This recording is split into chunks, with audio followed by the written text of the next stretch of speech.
हाँ जी। Hello and welcome to all my dear students. क्या हालचाल आप लोगों के, कैसे हैं आप सब लोग? उम्मीद है सब बहुत बढ़िया होंगे। एक बार फिर से मैं आप सब लोगों का वेलकम करता हूं लक्ष्य जी 2026 बैच। और आज से हम लोग एक नया चैप्टर स्टार्ट करने जा रहे हैं, नाम है उसका सॉल्ट एनालिसिस। कैसे हैं सब लोग, एक बार फटाफट से बताइए। Very good evening to all of you, नमस्कार आप सब लोगों को। और क्षमा चाहते हैं आपसे कि थोड़ा सा आपकी जो क्लास है उसको लेट करना पड़ा बिकॉज ऑफ सम ऐसे मान लो कि अनअवॉइडेबल थिंग्स। यस, आपकी क्लास हो पाई, यही मतलब अच्छी अच्छी बात है कि क्लास हो पाई।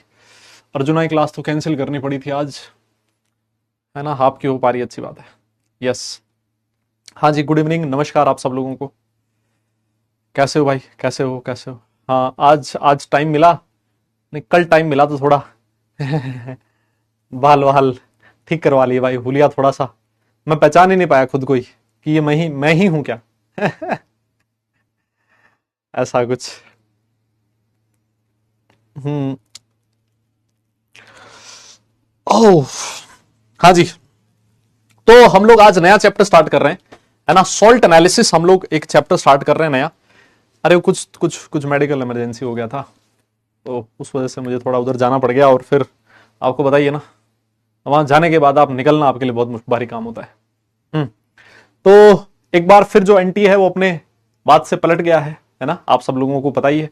और आपका जो कैलकुलेटर उन्होंने अलाउड किया था, है ना, उन्होंने ये कहा है कि नहीं, वो कुछ गलत हमसे टाइप हो गया था, इस वजह से कोई किसी तरीके का कैलकुलेटर आप लोगों को नहीं मिलेगा, है ना। तो ये आप लोगों के साथ स्कैम किया, थोड़े टाइम के लिए आपको खुश किया, और फिर सारी जो खुशियां थी आपकी वो धूमिल कर दी, है ना, एंड टू एंड, शाम तक, शाम आते आते। यस। हाँ, लेकिन दूसरी अच्छी चीज जो कल हुई कि इंडिया जो विमेन्स क्रिकेट टीम है ना, पहली बार वर्ल्ड कप हम अपने घर लेके आए, बहुत जबरदस्त, है ना। और मुझे लगता है कि इससे जो विमेन्स क्रिकेट है उसको एक नई डायरेक्शन मिलेगी। बहुत सारी गर्ल्स ऐसी होंगी जो इस चीज को देख के इंस्पायर होंगी, और आगे आने वाला जो टाइम होगा विमेन्स क्रिकेट का, मुझे लगता है कि वो काफी ब्राइट होने वाला है ना। क्योंकि 1983 का जो वर्ल्ड कप था जिसमें इंडियन क्रिकेट टीम, जो मेंस क्रिकेट टीम है, उन्होंने वर्ल्ड कप जीता था, है ना। कपिल देव उस समय कैप्टन हुआ करते थे। और उसके बाद इंडिया में एकदम से जो क्रिकेट था वो एकदम चेंज हो गया, है ना। लोग प्रोफेशनली फिर क्रिकेट को करियर बनाने की तरफ जाने लगे, है ना। अभी जो है गर्ल्स में थोड़ा सा ये है कि यार क्रिकेट में करियर तो पता नहीं होगा भी, नहीं होगा, क्या होगा। लेकिन अब मुझे लगता है कि इसके बाद जब इस फील्ड में पैसा आएगा, नौकरियां आएंगी, साथ साथ थोड़ी सी चीजें जो है ना फेयर होने वाली है, ऊपर से लेके नीचे तक सिस्टम में, तो कुछ अच्छी चीजें होने वाली है वुमेन्स क्रिकेट टीम के लिए, है ना। तो ये बहुत बढ़िया चीज है, बहुत जबरदस्त चीज है। तो उसके लिए हम सबको बधाई बनती है, सबको शुभकामनाएं बनती है ना। चलो फिर, तो हम लोग सॉल्ट एनालिसिस चैप्टर जो है वो हम लोगों ने लास्ट क्लास में स्टार्ट कर दिया था, है ना। हल्का फुल्का सा हमने सेशन स्टार्ट किया था कल क्लास में। और मैंने आपसे कुछ छोटी छोटी चीजें थी जो थी सॉल्ट एनालिसिस के केस में, मैंने आपको बताई थी कि जो सॉल्ट होता है सर, उस सॉल्ट में दो पार्ट होते हैं, एक होता है कैटाइनिक पार्ट और दूसरा होता है एनाइनिक पार्ट। सर, जो कैटाइनिक पार्ट होता है it comes from a base, that's why the cationic part is called as the basic radical, and the anion comes from an acid, that's why it is called as acidic radical, है ना। तो ये हम लोग चीज पढ़ चुके थे लास्ट क्लास में।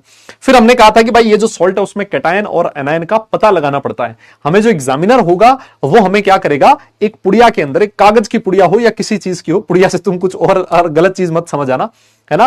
तो वो क्या करेगा, आपको एक सॉल्ट दे देगा, आपको नहीं पता होगा कि ये सॉल्ट कौन सा है, आपको पता लगाना पड़ेगा कि जो सॉल्ट है उसमें कैटायन कौन सा और एनायन कौन सा है ना। ये चीज हमें पता लगानी पड़ेगी। तो हम लोग क्या करेंगे, उसके कुछ डिफरेंट डिफरेंट टेस्ट करेंगे, है ना। उन टेस्ट की हेल्प से पता लगाएंगे कि इसमें ये वाला कैटायन है और इसमें ये वाला एनायन है ना। तो ये चीज हम लोग करने वाले हैं। तो किसी भी गिवन सॉल्ट में से कैटायन और एनायन का पता लगाना, that is called as salt analysis. और उसके लिए कुछ डिफरेंट, मैं आपको ये भी बता चुका था कि जो सिलेबस है वो आपका सिलेबस क्या है, लैब मैनुअल में कौन कौन से कैटायन एनायन दे रखे हैं, जेई मेंस में कौन से हैं और जेई एडवांस में कौन से, है ना। तो ये चीज हम लोग लास्ट क्लास में मैं आपको बता चुका था। साथ साथ मैंने ये भी बता दिया था कि हमें कैटायन से पहले एनायन जो होता है उसका डिटर्मिनेशन करना होता है, एनायन के बारे में पहचानना होता है, एनायन की सारी पॉसिबिलिटीज को हटाना पड़ता है, और फिर उसके बाद हम लोग कैटायन के एक्सपेरिमेंट करते हैं, क्योंकि कुछ एनायंस ऐसे होते हैं जो कि इंटरफेयर करते हैं, इंटरफेयरिंग एनायंस बोलते हैं, और ये मैं आपको लास्ट क्लास में बता चुका था। बाप सॉफ्ट है, इसकी ट्रिक जो थी वो भी मैं आपको बता चुका था। यस, फिर मैंने आपसे ये कहा था कि किसी भी सॉल्ट के एनालिसिस का एक प्रोसेस होता है ना। हम लोग क्या करते हैं, सबसे पहले उस सॉल्ट में कैटायन और एनायन का अंदाजा लगाते हैं, और अंदाजा लगाने के लिए हम लोग कुछ टेस्ट करते हैं, और वो जो टेस्ट है वो आपके सामने लिखे हुए हैं ना। ये जितने भी टेस्ट होते हैं ये सारे के सारे जो होते हैं वो ड्राई टेस्ट होते हैं, और फिर उसके बाद कंफर्मेटरी टेस्ट होता है किसी भी कैटायन और एनायन का, और वो जो कंफर्मेटरी टेस्ट है वो सारे के सारे वेट टेस्ट होते हैं, क्योंकि वो इन एक्वस सॉल्यूशंस होते हैं। यस, तो ये हम लोग लास्ट क्लास में पढ़ चुके थे यहां तक मेरे हिसाब से, है ना। इसके बाद हमें ये जो टेस्ट हैं, प्रिलिमिनरी टेस्ट जो है, इन टेस्ट के बारे में हमें एक एक टेस्ट के बारे में पढ़ना है, और फिर उसके बाद हम लोग कंफर्मेटरी टेस्ट के बारे में पढ़ने वाले हैं। यस सर, मंजिल करें या क्वेश्चंस की प्रैक्टिस करें? मंजिल आ गई क्या? कब से स्टार्ट हो रही है मंजिल? हाँ भाई, कब से स्टार्ट हो रही है? सबसे पहले हम लोग बात करने वाले हैं फ्लेम टेस्ट के बारे में। दादा, इसका नाम कुछ सुना सुना लग रहा है क्या? हैं जी? अरे ये फ्लेम टेस्ट सुना है क्या कहीं पर? और ये फ्लेम टेस्ट अगर सुना है तो कहां सुना है, जल्दी से बताओ। यस, अगर आपने सुना है तो कहां सुना है? फ्लेम टेस्ट के बारे में आपने कहां सुना है, जल्दी से बताइए। यस, फ्लेम टेस्ट के बारे में आपने कहां सुना है? 15 से स्टार्ट हो रहा है, तो 15 तक तो आपका सिलेबस, मुझे कोशिश रहेगी कि लगभग 15 के आसपास अपना सिलेबस काफी हद तक खत्म हो जाए, है ना। फिर उसके बाद आप लोग करवाते रहना वाली, फिर आप लोग मंजिल देख लो, फिर कुछ भी देख लो। देखो, मैं आपको एक सीधी सी बात ये बताऊं, मैं हमेशा बच्चों के ही बोलता हूं, अगर आपका पढ़ाई बिल्कुल सिस्टमैटिक ट्रैक पे चल रहा है, बहुत बढ़िया। मंजिल जो है वो सिर्फ और सिर्फ रिवीजन पर्पज के लिए। इस समय अगर आपका एकदम बढ़िया ट्रैक पे आप लोग चल रहे हो, तो मैं आपसे यही बोलूंगा कि आप फॉलो करो अपना वे, अपना तरीका, है ना। हाँ, ऐसा है कि नहीं आपको कोई चैप्टर वन शॉट करना है तो उसके लिए अलग बात है कि आप लोग वहां जा सकते हो, लेकिन आप लोग इसको फॉलो कीजिए। आपने खुद के लिए जो प्रोसेस बना रखा है कि मुझे सबसे पहले ये करना है, फिर ये करना है, फिर ये करना है, उसको फॉलो कीजिए। बाकी आप डाइवर्ट मत होइए, कभी मंजिल आएगी, कभी कुछ आएगा, कभी कुछ आएगा, तो वो उससे ज्यादा बेटर है कि आपका जो प्लान है उसके अकॉर्डिंग आप लोग चलिए, है ना। देखो, सच्चाई तो यही है, बाकी अब जो भी आपको लोगों को ठीक लगे वो आप लोग देख सकते हो, है ना। यस, हाँ, चलिए। तो सर हमें क्या करना है, फ्लेम टेस्ट हम लोगों ने पढ़ा था सर क्लास 11th में एस ब्लॉक एलिमेंट्स में, है ना। फ्लेम टेस्ट कैसे करते थे, और आपको अगर याद हो तो ये जो फ्लेम टेस्ट था ये alkali metals and alkaline earth metals के लिए इसका पता लगाने के लिए यूज किया जाता था इसको, है ना। ये जितने भी हम लोग टेस्ट अभी पढ़ रहे हैं ना, ये जनरली इससे कैटायन वगैरह के लिए ज्यादा काम में आते हैं, ये वाले टेस्ट, है ना। ऐसा नहीं एनायन के लिए नहीं आते, लेकिन कैटायन के लिए भी ज्यादा काम में आते हैं। तो ये लिखता है कि सबसे पहला तो क्वेश्चन ये आता है कि भाई फ्लेम टेस्ट किस किस के लिए किया जाता है ना। तो फ्लेम टेस्ट इसने लिखा है कि usually used mainly used for the detection of alkali metals, है ना। Alkali metals and alkali metals का मतलब क्या हो गया, group 1, and alkaline earth metals का मतलब हो गया ग्रुप 2। सर इनके कैटायन का पता लगाने के लिए हम लोग फ्लेम टेस्ट करते हैं। सर ये फ्लेम टेस्ट किया कैसे जाता है, बेटा इसको सुनना अच्छे से, ना।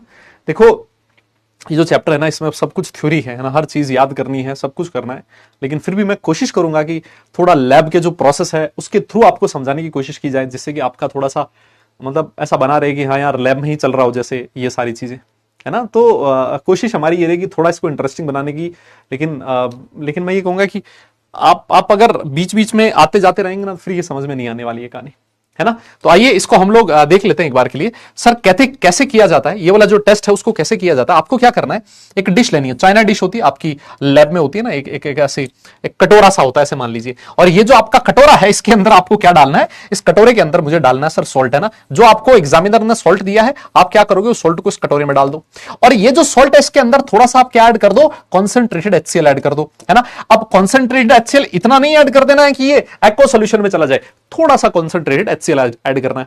अब मुझे एक बात बताओ, जब HCl के साथ रिएक्शन होगी तो क्या बन जाएगा सर, जब ये सॉल्ट इस HCl के साथ रिएक्ट करेगा तो सर इस चाइना डिश के अंदर क्या बन जाएगा सर, इस मेटल का क्लोराइड बन जाएगा ना। क्या बन जाएगा, मेटल क्लोराइड बन जाएगा, है ना। भाई ये जो सॉल्ट है, इस सॉल्ट के अंदर एक कैटायन होगा, है ना, किसी एक मेटल का कैटायन होगा, और वो जो कैटायन होगा वो इस Cl- के साथ रिएक्ट करके क्या बना लेगा, मेटल का क्लोराइड बना लेगा। अब ये जो मेटल का क्लोराइड होता है बेटा वो कैसा होता है सर, ये वोलेटाइल होता है। कैसा होता है, वोलेटाइल होता है। बहुत अच्छी बात है ना, वोलेटाइल मेटल क्लोराइड बना लेगा, बहुत ही अच्छी बात है सर। अब हम लोग क्या करेंगे, आपके पास लैब के अंदर एक वायर होता है ना, एक वायर होता है जिसको बोला जाता है प्लेटिनम वायर, है ना। देखा होगा आप लोगों ने, कुछ भी हीट करना हो, कहीं पर भी कुछ भी करना हो तो प्लेटिनम का वायर यूज किया जाता है। आपको क्या करना है, ये जो प्लेटिनम का वायर है, इस प्लेटिनम के वायर के आगे ऐसा हल्का सा ऐसा छोटा सा लूप सा बना होता है। ये जो प्लेटिनम का वायर है उसको इस सॉल्ट के अंदर डिप करना है।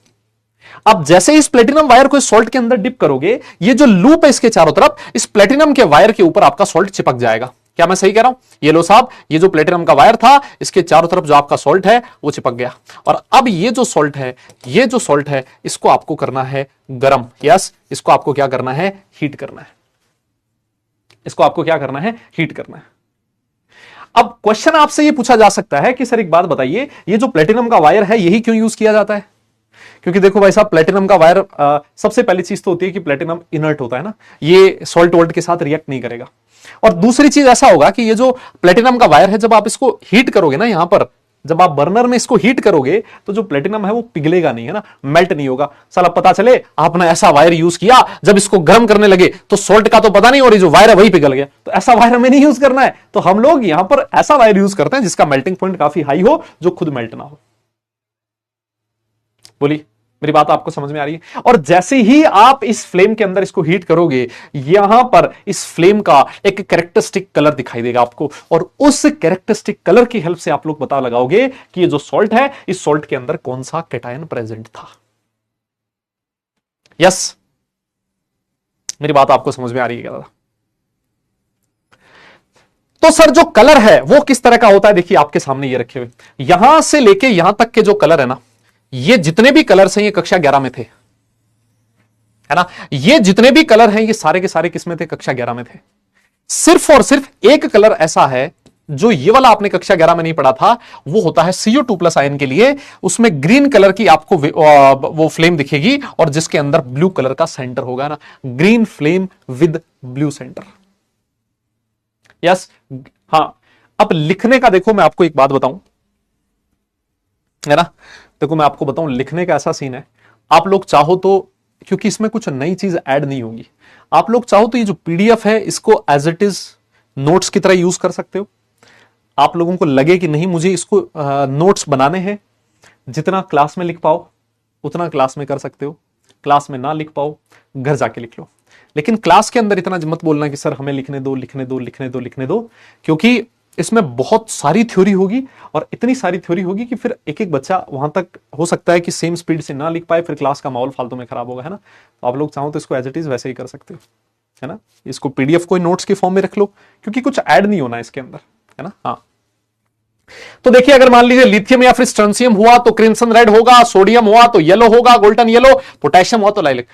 लाइलैक क्या होता है, अरे वॉलेट, वॉलेट कलर मान लो ना, है ना। हाँ, ये वॉलेट होता है ना। जो RB होगा, अगर रुबिडियम है तो रेड वॉलेट, सीजियम होगा तो ब्लू, ये होगा तो ब्रिक रेड, और ये होगा तो एप्पल ग्रीन।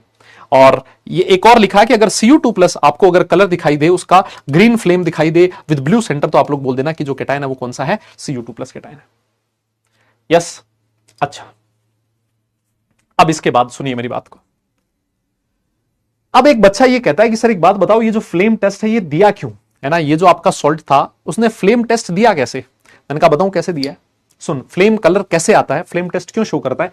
देखिए यहां पर आपका मेटल था और जब आपने उसको हीट किया होगा, जब हीट किया है तो उसके जो इलेक्ट्रॉन्स होंगे, सोचिए हीट करने से पहले जो इलेक्ट्रॉन्स होंगे मेटल के, वो कहां पर प्रेजेंट होंगे, ग्राउंड स्टेट में प्रेजेंट होंगे। और जैसे आपने इन इलेक्ट्रॉन को हीट किया तो इन इलेक्ट्रॉन्स को एनर्जी मिलेगी, और अगर एनर्जी मिलेगी तो ये जो इलेक्ट्रॉन्स है कहां चले जाएंगे, सर ये इलेक्ट्रॉन चले जाएंगे एक्साइटेड स्टेट में। यस, इलेक्ट्रॉन्स कहां चले गए, ग्राउंड स्टेट से एक्साइटेड स्टेट में। कैसे चले गए, हमने उसको हीट किया, हीट से एनर्जी मिली और एनर्जी से इलेक्ट्रॉन यहां से यहां चला गया। अब ग्राउंड स्टेट में क्योंकि एनर्जी कम थी, और आप लोगों ने ऐसा सुना है कि जब एनर्जी कम होती है तो स्टेबिलिटी ज्यादा होती है, यहां इलेक्ट्रॉन यहां से यहां चला तो गया, इलेक्ट्रॉन एक्साइट तो हो गया, लेकिन जब इलेक्ट्रॉन एक्साइट हुआ तब उसको अपनी गलती का एहसास होगा कि एक्साइट होकर गलत काम कर दिया, मैं एक हायर एनर्जी स्टेट में पहुंच चुका हूं जहां पर मेरी स्टेबिलिटी बहुत ही कम हो चुकी है। जब इसका स्टेबिलिटी कम हो गया तो इलेक्ट्रॉन की कोशिश वापस रहेगी कि अपनी गलती को सुधारा जाए, और गलती सुधारने के लिए इलेक्ट्रॉन वापस यहां से यहां आना पड़ेगा उसको, और जब यहां से यहां आएगा तो कुछ एनर्जी रिलीज करेगा। कितनी एनर्जी रिलीज करेगा, इन दोनों के बीच जो एनर्जी का डिफरेंस है उसके बराबर एनर्जी रिलीज करेगा, और ये जो एनर्जी रिलीज होगी किसकी फॉर्म में होगी, रेडिएशंस की फॉर्म में होगी, और उनका अपना एक पर्टिकुलर वेवलेंथ होगा। और ये जो वेवलेंथ है अगर विजिबल रीजन में है तो आपको इस वेवलेंथ के कोरस्पॉन्डिंग कलर दिखाई दे जाएगा।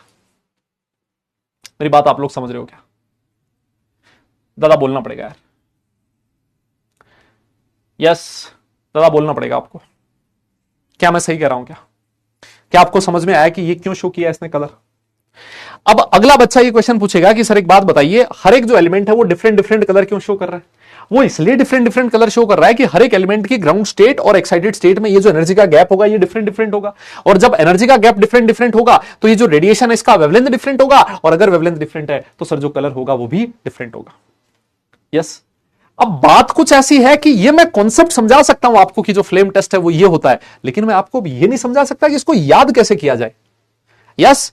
अब इसको जो है वो मेथड उसको इसी तरीके से आपको याद कि सोडियम ने गोल्डन येलो किया है क्यों? क्योंकि सोडियम के केस में जो लेमडा है उसका वेवलेंथ येलो कलर के वेवलेंथ के कोरस्पॉन्डिंग। तो अब इसमें समझा पाना, प्रोसेस समझा पाना आसान है, लेकिन अब कलर जो है बेटा वो आपको उसी तरीके से याद रखना पड़ेगा।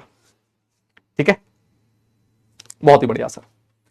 अच्छा, तो ये तो हमें कलर का रीजन समझ में आ गया, लेकिन सर एक चीज और देखिए, ये जो बेरिलियम और मैग्नीशियम होता है ये फ्लेम टेस्ट नहीं देते। क्यों नहीं देते? अरे आप सोचो, बेरिलियम और मैग्नीशियम ग्रुप 2 के एलिमेंट होते हैं, बेटा मांगे कन्या सुंदर। यस। अरे सर डाउन द ग्रुप जाने पर साइज बढ़ती है, इनकी साइज बहुत छोटी होती है। साइज छोटी होने की वजह से इनका जो आउटर मोस्ट इलेक्ट्रॉन है वो न्यूक्लियस के काफी नजदीक है, और वो इतना नजदीक है कि उस पर न्यूक्लियस का अट्रैक्शन इतना ज्यादा है कि जब आप उसको हीट करोगे तो उसका इलेक्ट्रॉन एक्साइट ही नहीं होगा, और अगर इलेक्ट्रॉन एक्साइट नहीं होगा तो सर फिर कलर भी शो नहीं होगा। अब यार देखो, हर चीज की कलर, हर चीज की ट्रिक नहीं हो सकती यार, है ना, हर चीज की ट्रिक नहीं हो सकती। मेरा वैसे ही थोड़ा ट्रिक वगैरह में कम विश्वास रहता है, क्योंकि मैंने ऐसे ऐसे ट्रिक्स देखी हैं कि जिन ट्रिक को याद रखने के लिए एक और ट्रिक याद रखनी पड़ती है, ट्रिक्स को याद करने के लिए ट्रिक्स बनानी पड़ती है, तो ऐसे ट्रिक्स का कोई फायदा नहीं है ना। जहां पर अगर मान लीजिए ऐसा होगा कि ट्रिक मतलब आसान होगी तो मैं उसको अपने आप ही बता दूंगा, आप लोग चिंता ना करें, है ना, उसको मैं अपने आप ही बता दूंगा, आप लोग चिंता ना करें, है ना। जैसे वो कल बताया था ना, यस कल बताया था।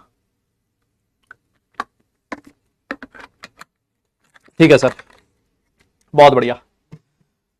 हाँ, अब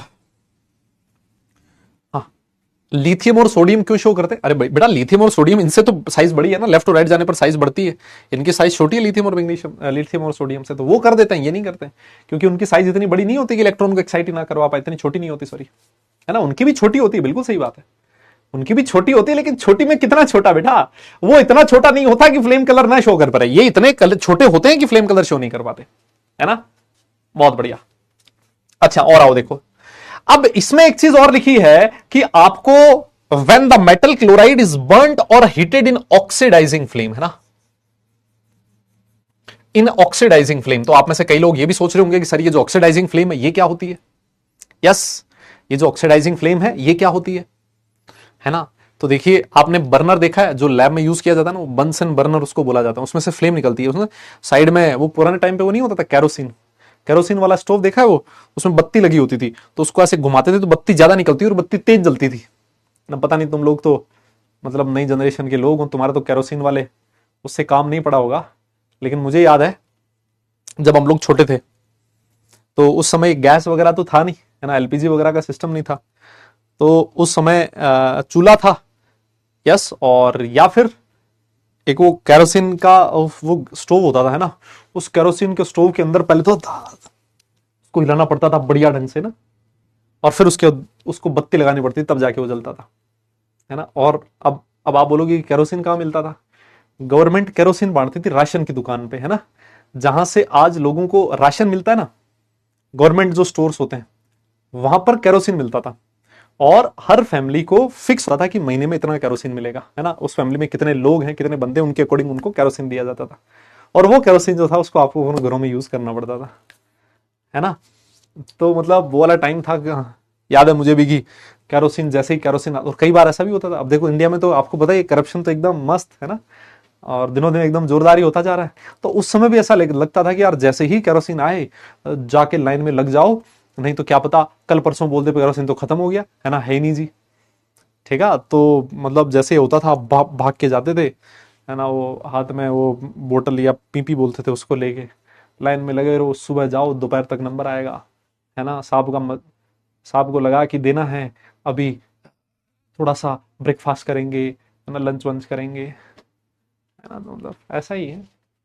आओ जी, तो मैं आपको ये समझाना चाहता हूं कि जो बंसन बर्नर्स में से जो फ्लेम निकलती है वो फ्लेम किस तरह की होती है। थोड़ा सा उस फ्लेम के बारे में हम लोग बात करते हैं, है ना, थोड़ा सा उस फ्लेम के बारे में बात करते हैं। देखिए आप लोगों ने देखा होगा कि जैसे मान लेते हैं ये बर्नर है और यहां पर उस बर्नर के अंदर उसका फ्यूल भरा होता था ना, यहां पर क्या भरा होता था, बर्नर का फ्यूल भरा होता है। अगर आप कभी लैब की शक्ल आप लोगों ने देखी है तो ये फ्यूल भरा होता है और यहां पर वो लगा होता है इसका कि उसको कितना तेज चलाना है आपको।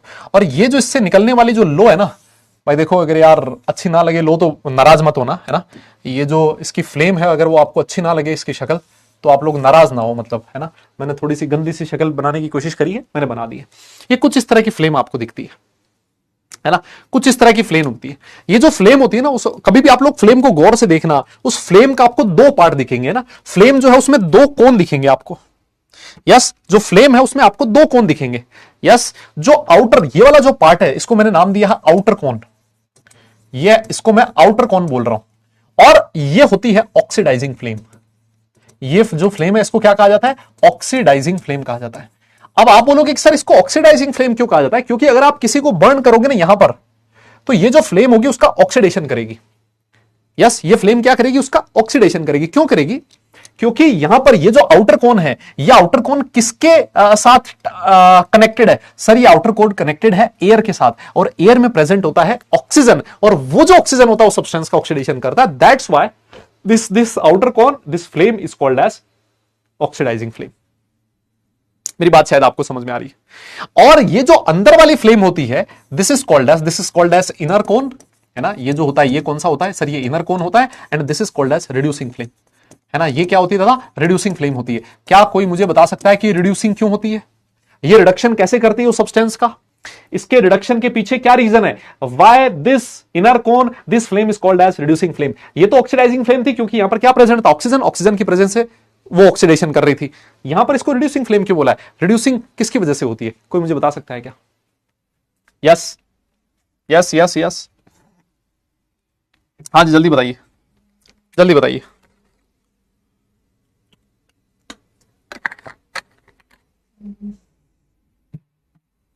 हम्म,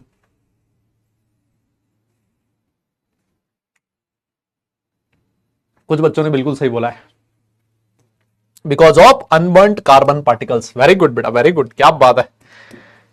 ये रिड्यूसिंग फ्लेम होती है किसकी वजह से, because of unburned carbon particle. देखो ये तो आप लोग मानते हो कि जो कार्बन होता है वो एक बहुत ही अच्छा रिड्यूसिंग एजेंट होता है ना, रिड्यूसिंग एजेंट बहुत ही अच्छा होता है कार्बन। सर ये कार्बन पार्टिकल्स आए कहां से, फ्यूल से। फ्यूल का मतलब क्या हो गया, कार्बन ही तो हो गया। यहां से जब आप इसको ऑन करते हो तो यहां से कार्बन पार्टिकल्स बाहर निकलते हैं, फ्यूल के पार्टिकल्स बाहर निकलते हैं। कुछ फ्यूल के जो पार्टिकल्स होते हैं वो तो बर्न हो जाते हैं, और जो कुछ फ्यूल के पार्टिकल्स होते हैं वो अनबर्न रह जाते हैं, और वही जो अनबर्न कार्बन पार्टिकल्स होते हैं उनकी वजह से ये जो फ्लेम होता है ये किसकी तरह बिहेव करता है, रिड्यूसिंग फ्लेम की तरह बिहेव करता है ना। ये किसकी तरह बिहेव करता है, रिड्यूसिंग फ्लेम की तरह बिहेव करता है। यस, और ये जो आपकी रिड्यूसिंग फ्लेम होती है बेटा, ये होती है ल्यूमिनस, है ना। और ये जो आपकी ऑक्सीडाइजिंग फ्लेम होती है ये दादा नॉन ल्यूमिनस होती है। मेरा क्वेश्चन आपसे ये है कि अगर मान लो ये जो आपके सामने फ्लेम लिखी है, इस फ्लेम के मैं 3 रीजन बना दूं। यस, फ्लेम का चलो ऐसे बता दो कि ये जो फ्लेम होगा इसका कौन सा पार्ट ऐसा है जो सबसे ज्यादा हॉटेस्ट पार्ट है, जो हॉटेस्ट पार्ट कौन सा है। लेट से मैं ये वाला जो पार्ट है इस वाले पार्ट को ए पार्ट लिख देता हूं, है ना। इस वाले पार्ट को मैं बी पार्ट लिख देता हूं, और ये जो पार्ट है इसको मैं सी पार्ट लिख देता हूं। मेरा क्वेश्चन आपसे ये है कि सबसे हॉटेस्ट पार्ट इस फ्लेम का कौन सा है। हाँ, सबसे हॉटेस्ट पार्ट कौन सा है इस फ्लेम का।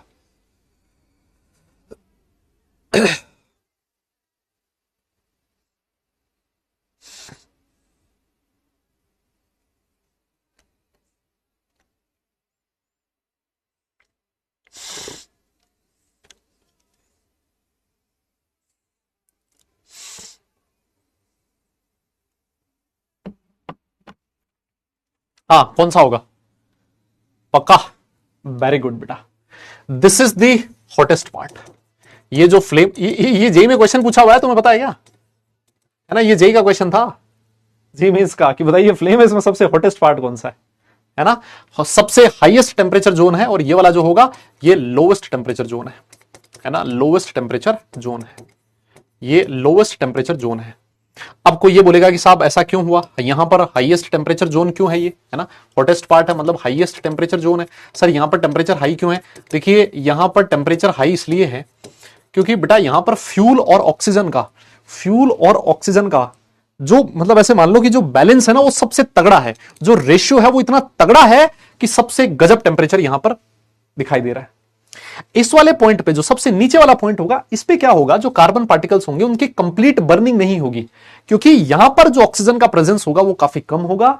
दैट्स वाई जो बर्निंग होगी वो बहुत कम होगी। अनबर्न्ड कार्बन पार्टिकल्स की वजह से ये जो पार्ट होता है, ये आपका ऐसे मान लीजिए अनबर्न्ड फ्यूल पार्टिकल्स की वजह से ये लोएस्ट टेम्परेचर जोन होता है, और यहां पर ऑक्सीजन और फ्यूल का जो रेशियो होता है वो एकदम ऑप्टिमम होता है, और उसकी वजह से आपको हाईएस्ट टेम्परेचर यहां पर देखने को मिलता है। यस, मेरी बात समझ में आई? तो ये जो हर एक चीज है ना, हर एक चीज पे क्वेश्चन पूछा गया इसमें। नॉन ल्यूमिनस फ्लेम आपकी ब्लू कलर की होती है, ल्यूमिनस कोई पूछ रहा था कैसा होता है, येलो कलर की होती है ना, और वो जो होता है वो ब्लू कलर होता है। तो ये छोटी छोटी चीजें हैं जो आपको इस फ्लेम के बारे में ध्यान में रखनी है। तो आज के बाद जब कभी भी ऐसा आए ऑक्सीडाइजिंग फ्लेम में बर्न किया, इसका मतलब जो आउटर कोन है उसमें आपने बर्न किया है, और जब भी ऐसा बोला जाए कि रिड्यूसिंग फ्लेम में आपने बर्न किया है, तो रिड्यूसिंग फ्लेम की वजह से, रिड्यूसिंग फ्लेम का मतलब ये जो अंदर वाला पार्ट है इसमें आपने बर्न किया। हाँ बेटा, यहां पर इनकंप्लीट कंबशन होता है ना, क्योंकि सफिशिएंट ऑक्सीजन यहां पर अवेलेबल नहीं है। बेटा आपको बोलना पड़ेगा, यस आपको बोलना पड़ेगा, थम्स अप करके बताना पड़ेगा कि सर ठीक है, ये हमें सारी कहानी समझ में आ चुकी है, अब आप लोग आगे चलिए। यस सर, ये आपने 11th में पढ़ाया था? हाँ बताया होगा, 11th में बताया होगा। अब यार कोई बच्चा कह रहा है कि सर आप इसको हाथ से लिख के लाया करिए। बेटा अभी आप बोल रहे हो हाथ से लिख के लाने का, लेकिन थोड़ा सा रुको, आपको समझ में आएगा कि हाथ से लिख के अगर लाए तो ये चैप्टर पता नहीं कब खत्म होगा, है ना। आप लोग हर दिन हाथ से लिखे, हो गया डन है। चलो सर बहुत ही बढ़िया। तो ये हमारा सबसे पहला टेस्ट था, फ्लेम टेस्ट। अब आप सुनिए मेरी बात को, अब आप सुनिए, जो आपका एनसीईआरटी है, यस जो आपका एनसीईआरटी लैब मैनुअल है, आपको मेहनत थोड़ी कम करनी पड़े, है ना, ज्यादा आपको मेहनत ना करनी पड़े, इसलिए मैं आपके सामने जो एनसीईआरटी लैब मैनुअल में दिए हुए सब्सटेंसेस हैं, वो वाले सब्सटेंसेस के कलर आपको लेके आओ। ये वो पार्ट है आपकी एनसीईआरटी में। देखो मैंने तो आपको बहुत सारे कलर बताए, है ना, आप लोग देख रहे थे, मैंने तो आपको बहुत सारे कलर बताए, लेकिन एनसीईआरटी ने सिर्फ और सिर्फ ये वाले कलर दे रखे हैं। ये सिर्फ और सिर्फ एनसीईआरटी ने ये जो 4 कॉपर 2+, SR 2+, BA 2+ और CA 2+ इनके कलर दे रखे हैं, है ना। और अब देखो ऐसा भी होता है, सुनो मेरी बात को, ये वो कलर है जो हम लोग नेकेड आइज से देखते हैं ना, तो हमें ये वाला कलर दिखता है। और होता क्या, अगर आप लोग ब्लू कलर का ग्लास लगा के देखोगे ना उस फ्लेम को, तो उसका जो कलर है वो हो सकता है कि डिफरेंट दिखाई दे, हो सकता है डिफरेंट दे, हो सकता है डिफरेंट ना भी दे ब्लू कलर वाले लेंस से, है ना। देखो यहां लिखा ना, colour of the flame observe by naked eyes, और ये है colour of the flame observe by blue glasses, है ना। तो डिफरेंट डिफरेंट कलर देखो, जैसे इस वाले में डिफरेंट नहीं दिखाई दे रहा, सेम दिखाई दे रहा है। यहां पर क्रिम्सन रेड आता है और यहां पर पर्पल आता है, यहां पर एप्पल ग्रीन आता है लेकिन यहां ब्लूइश आ जाता है ना, यहां पर ब्रिक रेड आता है लेकिन यहां पर ग्रीन आ जाता है। ज्यादा जो इंपॉर्टेंट है हमारे लिए वो ये है ना, ज्यादा इंपॉर्टेंट हमारे लिए ये एनसीईआरटी ने सिर्फ और सिर्फ ये 4 चीजें दे रखी है। तो क्वेश्चन पूछे जाने की जो प्रोबेबिलिटी, मैं फिर बोल देता हूं, है ना, मैं फिर बोल देता हूं, क्वेश्चन जेईई मेंस में पूछे जाने की प्रोबेबिलिटी वहां से ज्यादा है जहां से एनसीईआरटी में दिया है। और मैं आपको भी क्वेश्चंस करवाऊंगा। देखिए ये वाला क्वेश्चन है ना, ये वाला जो क्वेश्चन है इसमें लिखा है मैंने ये, हाँ ऐसी अगर ऐसी मान लीजिए कोई भी पिक्चर आती है ना, ऐसी कोई भी फोटो आती है, तो आप समझ आना कि वो एनसीईआरटी में दिया हुआ है ना, वो एनसीईआरटी में दिया हुआ। तो एनसीईआरटी में ये वाली टेबल आपको दी हुई है, इसको आप लोग ध्यान में रख सकते हैं ना। थोड़ी आपकी मेहनत मैंने कम कर दी है। अब आप लोग बोलोगे कि सर ये एनसीईआरटी में कहां दिया है ना, कोई बच्चा मेरे से पूछ रहा था एनसीईआरटी में दिया क्यों है, कहां दिया है। तो भाई एनसीईआरटी में नहीं दिया है, ये एनसीईआरटी का एक लैब मैनुअल आता है। अगर आप लोग एनसीईआरटी लैब मैनुअल डाउनलोड करना चाहते हैं तो गूगल पे जाके सर्च कीजिए, लिखिए, टाइप कीजिए एनसीईआरटी लैब मैनुअल, है ना। जब आप एनसीईआरटी लैब मैनुअल लिखेंगे तो आपको एक साइट दिखाई देगी, उस साइट पे आप लोग जाएंगे, आप फिजिक्स के, केमिस्ट्री के, वहां से क्लास 11th का, 12th का जो भी मैनुअल आपको चाहिए वो आप लोग टिक कर सकते हैं, और उसकी पीडीएफ आपके फोन में या फिर आपके लैपटॉप में अपने आप सेव हो जाएगी, उसको सेव कर लीजिएगा, वही आपका एनसीईआरटी लैब मैनुअल है ना। तो सबसे अच्छी चीज ये। यस, ग्लास में क्यों देखना आईज अवेलेबल? अरे बेटा देखो ग्लास में इसलिए देखो, कई बार ऐसा भी तो होता है ना, वो तुमने देखी है वो किसी को वेल्डिंग करते देखा है, वेल्डिंग करते हुए देखा है? वेल्डिंग जब करते हुए देखते हो तो कितनी भयंकर लाइट निकलती है वहां से, कितनी भयंकर लाइट बाहर निकलती है ना? तो वो अगर आप उसको डायरेक्ट देखोगे ना तो कई बार हो सकता है कि आपकी आंखें भी डैमेज हो जाए, है ना? और जब हम उसको देख लेते हैं तो बहुत टाइम तक हमारी आंखों के अंदर वही वेल्डिंग ही वेल्डिंग दिखाई देती है ना, वो चमक हमारी आंखों के अंदर दिखाई देती है। तो दैट्स वाई हम लोग कोशिश करते हैं कि वो जो लाइट निकल रही है उसका डायरेक्ट इफेक्ट हमारे आंखों के ऊपर ना आए, इसलिए हम लोग बीच में ग्लास यूज करते हैं, है ना? और तो कोई रीजन नहीं है। हाँ, वो काला सा जो चश्मा लगा होता है, देखो ये वाला जो क्वेश्चन था ना, ये जेई में पूछा हुआ है, ये जेई मेंस का क्वेश्चन है यार। मैं इस पे ये जिसने टाइप किया वो मेंस का कौन से साल का क्वेश्चन है, ईयर लिखना ये भूल गया है। ये आपका जेई मेंस का क्वेश्चन है, देखो। यस, हाँ देखो ये जेई मेंस का क्वेश्चन है बेटा।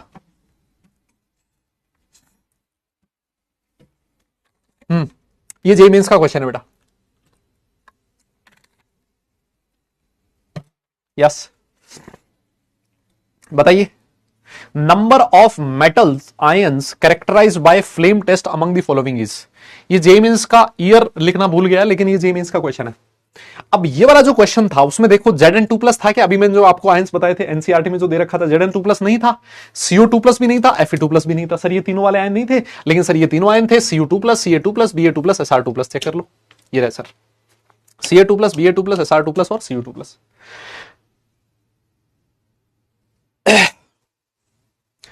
आप ऐसे याद रख सकते हो, जैसे हम लोग ये बोलते थे ना, बेटा मांगे कन्या सुंदर, ऐसे याद रखते थे ना, बेटा मांगे कन्या सुंदर बाप, है ना? तो ये जो नीचे वाले कन्या सुंदर और बाप, ये तो है ही, और चौथा है Cu2+, है ना? कन्या सुंदर, बाप और कॉपर, है ना? ये जो है ये वाले आयंस आपके फ्लेम कलर शो करते हैं अकॉर्डिंग टू एनसीईआरटी, और इससे ज्यादा ये मैंने आपको बता दी, है ना? ये वाले सारे एस ब्लॉक एलिमेंट जो हमारे क्लास 11th के थे वो मैंने यहां लिख दिए। चलो सर, ये जो पहला टेस्ट है इसके बारे में हम लोग इतनी बात करेंगे। तो सबसे पहले टेस्ट में हमें पता लग गया, है ना? देखो जैसे ही आपने फ्लेम टेस्ट लिया ना, जैसे आपने फ्लेम टेस्ट लिया, आपको अंदाजा लग गया कि यार अगर मान लीजिए ग्रीन फ्लेम निकल रही है ब्लू सेंटर के साथ, तो आपने अंदाजा लगा लिया कि कॉपर 2+ हो सकता है। अभी आप लोग श्योर नहीं बोलोगे कि कॉपर 2+ ही है। यस यस, हाँ ऐसे किसी बच्चे ने बढ़िया बताया यार, कहता है कन्या सुंदर और बाप क्यूट। वाह, हाँ ये सही कह रहे हो यार, ये तो एकदम गजब बन गया, मतलब है। बताओ, देखो कन्या सुंदर और बाप क्यूट, वाह वाह वाह वाह, एकदम गजब, जोरदार, वेरी गुड। आवश्यकता आविष्कार की जननी है ना? Necessity is the mother of invention, ये बिल्कुल सही बात है। देखो अभी अभी तुम्हें आवश्यकता हुई और तुमने एक नया आविष्कार कर दिया, है ना? हाँ बहुत बढ़िया।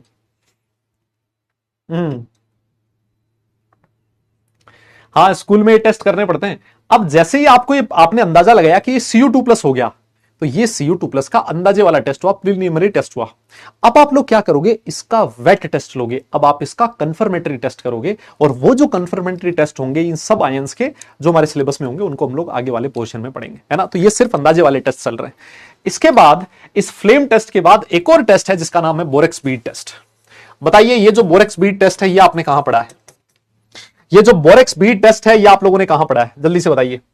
ये जो बोरेक्स बीड टेस्ट है बेटा, ये आप लोगों ने कहां पढ़ा है? जल्दी बताओ। ये जो बोरेक्स बीड टेस्ट है ये आप लोगों ने कहां पढ़ा है?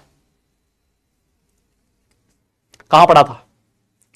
सर हमने बोरेक्स बीड टेस्ट पढ़ा है पी ब्लॉक एलिमेंट्स में, कक्षा 11 पी ब्लॉक एलिमेंट के अंदर हम लोग पढ़ते थे सर बोरोन। बोरोन के कंपाउंड्स में कंपाउंड आता था बोरेक्स। बोरेक्स की जो स्ट्रक्चर होती थी सर वो जे एडवांस, ये मेंस के सिलेबस से तो हटा दिया था इसको, ये सर जे एडवांस के सिलेबस में इसका स्ट्रक्चर भी इंपॉर्टेंट था, और बोरेक्स वगैरह की प्रॉपर्टीज भी हम लोगों ने पी ब्लॉक एलिमेंट में लास्ट ईयर पढ़ी है ना? सब कुछ पढ़ा रखा है। बोरेट इसका बोरेक्स का स्ट्रक्चर क्या होता है, उसके अंदर बीओबी बॉन्ड कितने होते हैं, ये बॉन्ड कितने होते हैं, वो बॉन्ड कितने होते हैं, सब कुछ आपको वहां पर करवाया गया था, है ना? ये बोरेक्स बीट टेस्ट के बारे में भी क्लास 11th में बता रखा है, लेकिन उसके और ज्यादा डिटेल जो है वो यहां पर है। तो सबसे पहली चीज तो मैं आपको ये बता दूं, सबसे पहला क्वेश्चन ये आता है कि बोरेक्स बीट टेस्ट किसके लिए यूज किया जाता है? तो this test is mainly use for D block elements, है ना? तो ये ध्यान रख लेना बेटा, जो फ्लेम टेस्ट था वो जनरली एस ब्लॉक एलिमेंट्स के लिए यूज किया जाता था, और जो बोरेक्स बीट टेस्ट है ये डी ब्लॉक मेटल्स के लिए यूज किया जाता है। डी ब्लॉक मेटल्स के लिए क्यों? क्योंकि सर ये वेरिएबल ऑक्सीडेशन स्टेट शो कर सकती है ना? ये क्या कर सकती है बेटा? वेरिएबल ऑक्सीडेशन स्टेट्स शो कर सकती हैं। अब आप बोलोगे कि सर ये वेरिएबल ऑक्सीडेशन स्टेट का रोल क्या है, तो मैंने कहा अभी थोड़ी देर में पता लगेगा ना, थोड़ा सा वेट करना, वेरिएबल ऑक्सीडेशन स्टेट का क्या रोल है। देखिए एक बहुत इंपॉर्टेंट इंफॉर्मेशन है जो आपके सामने यहां लिखी है कि borax and phosphate salt swells up on heating. ये एक बहुत बढ़िया इंफॉर्मेशन है। कई बार देखो मैं आपको बताऊं क्वेश्चन कैसे पूछा जाता है एग्जाम में, क्वेश्चन ऐसे पूछा जाता है ना, ऐसे पूछा जाएगा कि एक सॉल्ट है ए, उसको हीट किया तो वो स्वेल कर गया, हीटिंग से बी बना, बी की रिएक्शन कॉन्सेंट्रेटेड HCl के साथ करवाई तो एक ब्लू कलर की गैस निकली, वो सी थी, और वो जो गैस थी उसको इस सॉल्यूशन में से पास किया तो उसने सॉल्यूशन का कलर ऐसे चेंज कर दिया, सॉल्यूशन में प्रेसिपिटेट बना जो डी था। बताइए ए बी सी डी क्या था? ऐसे क्वेश्चंस आते हैं और ये क्वेश्चंस इस तरह के जेईई एडवांस में ज्यादा पूछे जाते हैं। मेंस में क्वेश्चन डायरेक्ट पूछता है, तो आपको वहां पर ना एक हिंट दिया हुआ होता है ना, हिंट दिया हुआ होता है कि ये सॉल्ट जो था वो स्वेल कर गया।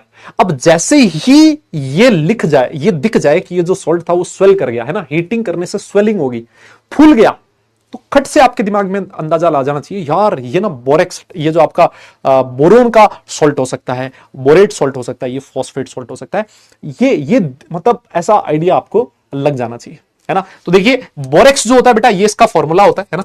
ये जो टेस्ट होता है, इस टेस्ट में क्या किया जाता है, आप लोग बोरेक्स लोगे Na2B4O7.10H2O, है ना, आपने बोरेक्स को हीट कर दिया। जैसे आप बोरेक्स को हीट करोगे तो जो 10 वाटर के मॉलिक्यूल्स हैं ये इसमें से बाहर निकल जाएंगे, और जब बाहर निकलेंगे तो स्वेल कर जाएगा, है ना।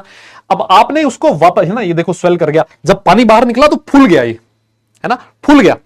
अब क्या किया आपने, इसको वापस से हीट किया। जब आप इसको फर्दर हीट करोगे, हीट करने के बाद थोड़ा सा इसको ठंडा होने के लिए रखोगे तो ये बना देता है सोडियम मेटाबोरेट NaBO2, और साथ में बनाता है बोरोन का एक oxide which is called as B2O3। This boron oxide B2O3 is acidic in nature, और इसका एक और नाम भी है, इसको बोरोन सेस्क्यू ऑक्साइड भी बोला जाता है। अगर आपको याद हो तो इसको सेस्क्यू ऑक्साइड बोला जाता था। सेस्क्यू का मतलब होता था 1:1.5, है ना, 1.5 का रेशियो। यहां बोरोन और ऑक्सीजन का जो रेशियो है वो 1.5 है, that's why it is called as boron sesquioxide. Yes, अब आप लोग देखोगे कि ये जो आपका, जैसे आपने इसको हीट किया, बोरेक्स जो था, बोरेक्स को आपने हीट किया, ये स्वेल कर गया, फर्दर हीट किया, मेटाबोरेट बनाया और B2O3 साथ में बना, और जब आप उसको हल्का सा कूल करने के लिए रखोगे ना तो आपको एक ट्रांसपेरेंट ग्लासी बीड दिखाई देगा, है ना, ट्रांसपेरेंट ग्लासी बीड दिखाई देगा। हाँ ठीक है बेटा, अगर आपको नहीं पता सेस्क्यू क्या होता है तो उसको आप लोग छोड़ सकते हो, वो इतना मतलब काम का नहीं है ना, वो हमारे इतना काम का नहीं है। आपको ये ध्यान रखना है कि NaBO2 सोडियम मेटाबोरेट और बोरोन का ऑक्साइड B2O3 बनता है, which is acidic in nature, और इसको ठंडा करने से आपको एक ट्रांसपेरेंट ग्लास का बीड दिखाई देगा। बीड समझते हो क्या? बीड को हिंदी में बोलते हैं मन का, है ना, मन का बोला जाता है इसको। अबे मन का नहीं, मन का, अरे बीड होता है ना, क्या समझाऊं, अरे वो तुमने खेली कंचियां खेली छोटे थे तो, अभी मौसम आ रहा है, मतलब जनरली वो जो मकर संक्रांति होती है उसके आसपास ज्यादा खेली जाती है हमारे राजस्थान में, तो यहाँ है ना, और जयपुर के आसपास तो हम लोग मकर संक्रांति को गजब खेलते हैं ना, पतंग वतंग उड़ाना और कंचियां खेलना। तो उसमें हाँ मोती जैसा बे, वो जो ग्लास होती है ना, वो हालांकि वो इतना मोटा होता है, इतना मोटा नहीं, छोटा सा बनता है, दैट इज कॉल्ड एज, है ना, वो बीड है ना, हाँ उसको बोला जाता है। हाँ, तो कंची को मान लो ऐसी एक ट्रांसपेरेंट कंची बन जाएगी।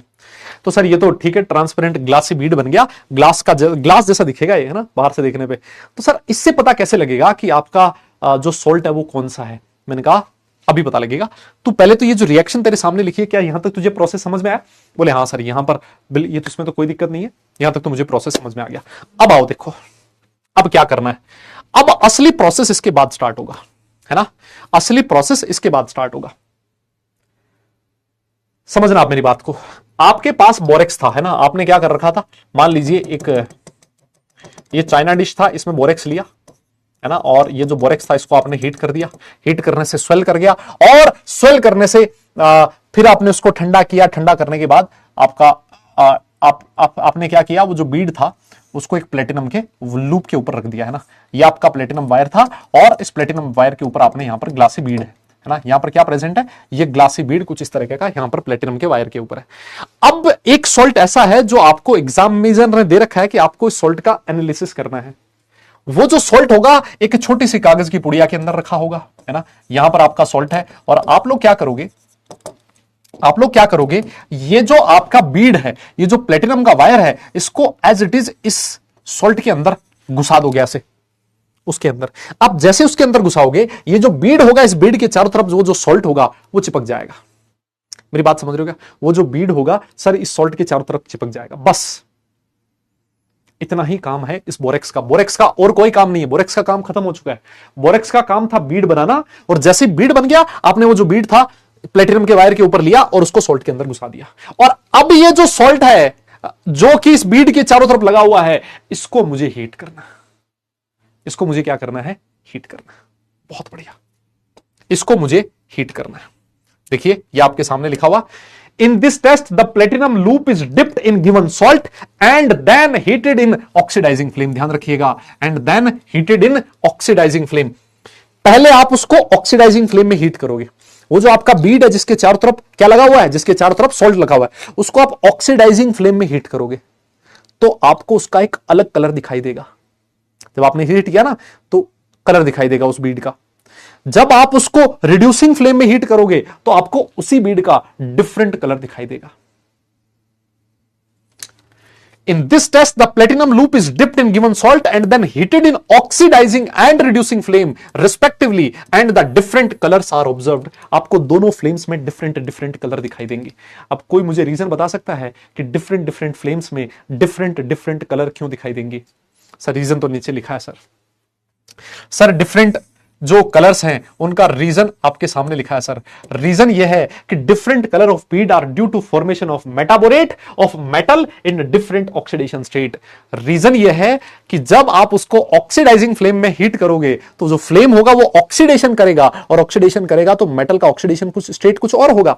और जब आप उसको रिड्यूसिंग फ्लेम में हीट करोगे तो वो जो रिड्यूसिंग फ्लेम होगा उसका रिडक्शन करेगा, और जब रिडक्शन करेगा तो मेटल का ऑक्सीडेशन स्टेट कुछ और होगा। और अगर मेटल का ऑक्सीडेशन स्टेट अलग अलग हो गया तो सर जो आपका कलर होगा वो भी अलग अलग होगा। और इसी वजह से वहां पर हमने जो पहला पॉइंट लिखा था वो ये लिखा था कि this borax bead test is mainly used किसके लिए? For D block elements, because D block elements can show variable oxidation state. अगर आपने यहां पर एस ब्लॉक का एलिमेंट ले लिया तो भाई साहब एस ब्लॉक का एलिमेंट तो एक ही ऑक्सीडेशन स्टेट शो करता है ना, वो ऑक्सीडेशन रिडक्शन कुछ होगा नहीं, एक ऑक्सीडेशन स्टेट है उसकी, और इसी वजह से उसका कलर अलग अलग नहीं आएगा। वो इस मेथड से कभी भी उसके बारे में आप पता नहीं लगा सकते। क्या आपको ये रीजन समझ में आया क्या? यस दादा बोलना पड़ेगा।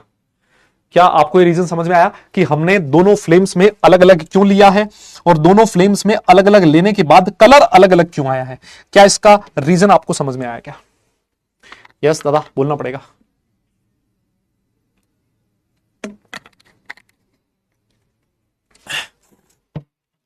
यार देखना, ये मेरे लिए ना ये बहुत काम वो हो जाएगा। अब आप लोग चाह रहे हो कि मैं हर प्रोसेस का वीडियो दिखा दूं, यहाँ पॉसिबल नहीं होगा बेटा, पॉसिबल नहीं है। ऐसे ना 100 एक्सपेरिमेंट्स आएंगे, यहाँ 100 वीडियो दिखाना पहली बात तो पॉसिबल नहीं है, और दूसरी चीज आप हर किसी के वीडियो दिखा नहीं सकते है ना। यहाँ पर आप ऐसे नहीं कर सकते कि मैं यूट्यूब चला दूं और यूट्यूब पे किसी का भी वीडियो यहाँ दिखा दूं, है ना। आपको बताइए कि आजकल बवाल हो जाता है ना कि मेरा वीडियो कैसे आ गया, बहुत सारे 100 तरह के लफड़े होते हैं, परमिशन लेनी होती है उसको दिखाने के लिए। तो इस वजह से आप हर किसी का वीडियो दिखा नहीं सकते। मेरे हिसाब से यार मैं प्रोसेस को इतना आराम से पढ़ा रहा हूं ना कि आप शायद मेरे हिसाब से विजुलाइज कर पा रहे हो कि हाँ यार ऐसे हुआ होगा, ऐसे हुआ होगा, इसको ऐसे हीट किया होगा, प्लेटिनम का वायर लेके आया, उसके ऊपर बीड रखा होगा, उसको सॉल्ट के अंदर घुसाया होगा।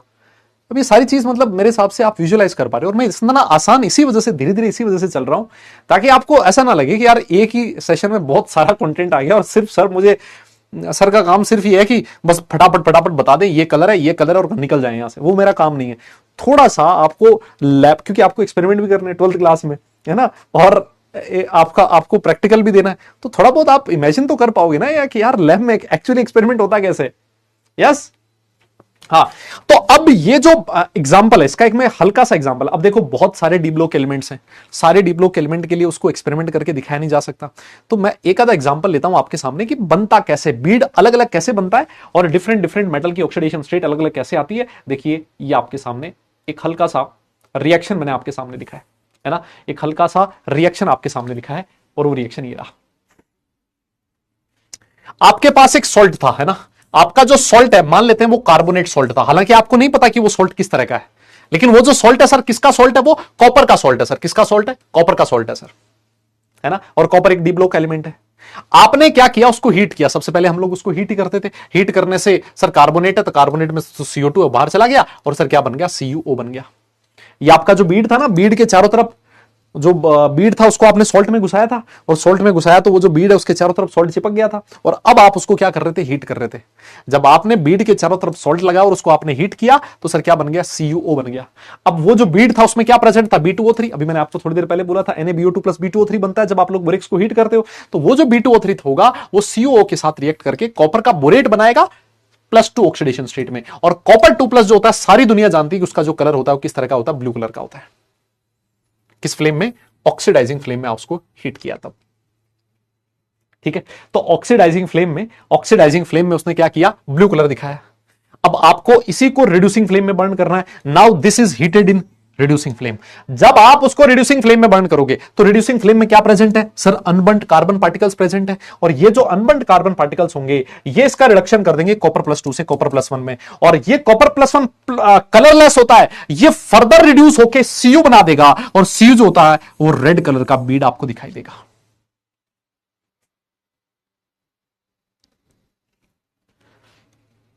तो ऑक्सीडाइजिंग जो फ्लेम था उसमें कलर कैसा था, ब्लू कलर का। वो जो बीड होगा उसका कलर कैसे दिखाई देगा, ब्लू। और जब आपने उसको रिड्यूसिंग फ्लेम में बर्न किया, देखो यहां कॉपर की ऑक्सीडेशन स्टेट कितनी हो चुकी है, 0 हो चुकी है। यहां कॉपर की ऑक्सीडेशन स्टेट कितनी थी, +2 थी। तो +2 और 0 दो अलग अलग ऑक्सीडेशन स्टेट है, और अलग अलग ऑक्सीडेशन स्टेट में आपको जो कलर दिखाई दिया वो भी अलग अलग था। इसका रिडक्शन हुआ, रिडक्शन किसकी वजह से, because of the presence of carbon. इस कार्बन ने रिडक्शन किया, कार्बन ने रिड्यूस करके कॉपर बना दिया, और जो कॉपर होता है तो रेड कलर का होता है।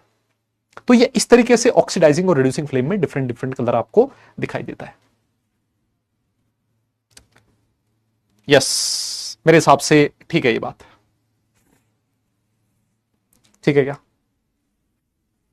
है ना, ठीक है क्या यहां तक, क्या मैं आगे चल सकता हूं। तो अब बात ये आती है कि सर एक बात बताओ, और एक चीज और है, जैसे हमने क्या किया था, वो जो बीड था उसको जब हीट कर रखा था तो उसका कलर कुछ और होगा।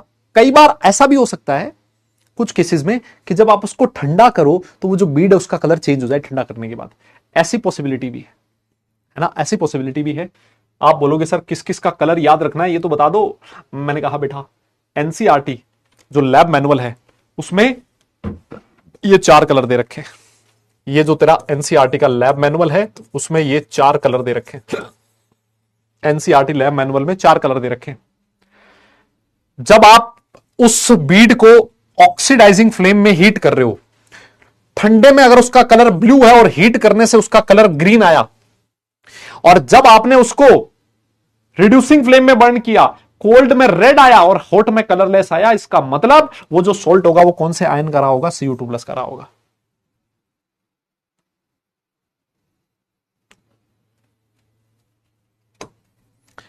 यस, वो जो सॉल्ट रहा होगा बेटा वो किस तरह का रहा होगा, इस तरह का रहा होगा। मैं आपसे कह ही रहा था, वेलकम सॉल्ट एनालिसिस का। सॉल्ट एनालिसिस का मतलब आप वो कीजिए क्या, हाँ IOC अपना रंग दिखाना स्टार्ट कर चुका है। यस, सॉल्ट IOC अपना रंग दिखाना आपको स्टार्ट कर चुका है ना। और ये रंग आप देखिए कितना शानदार है, जबरदस्त है।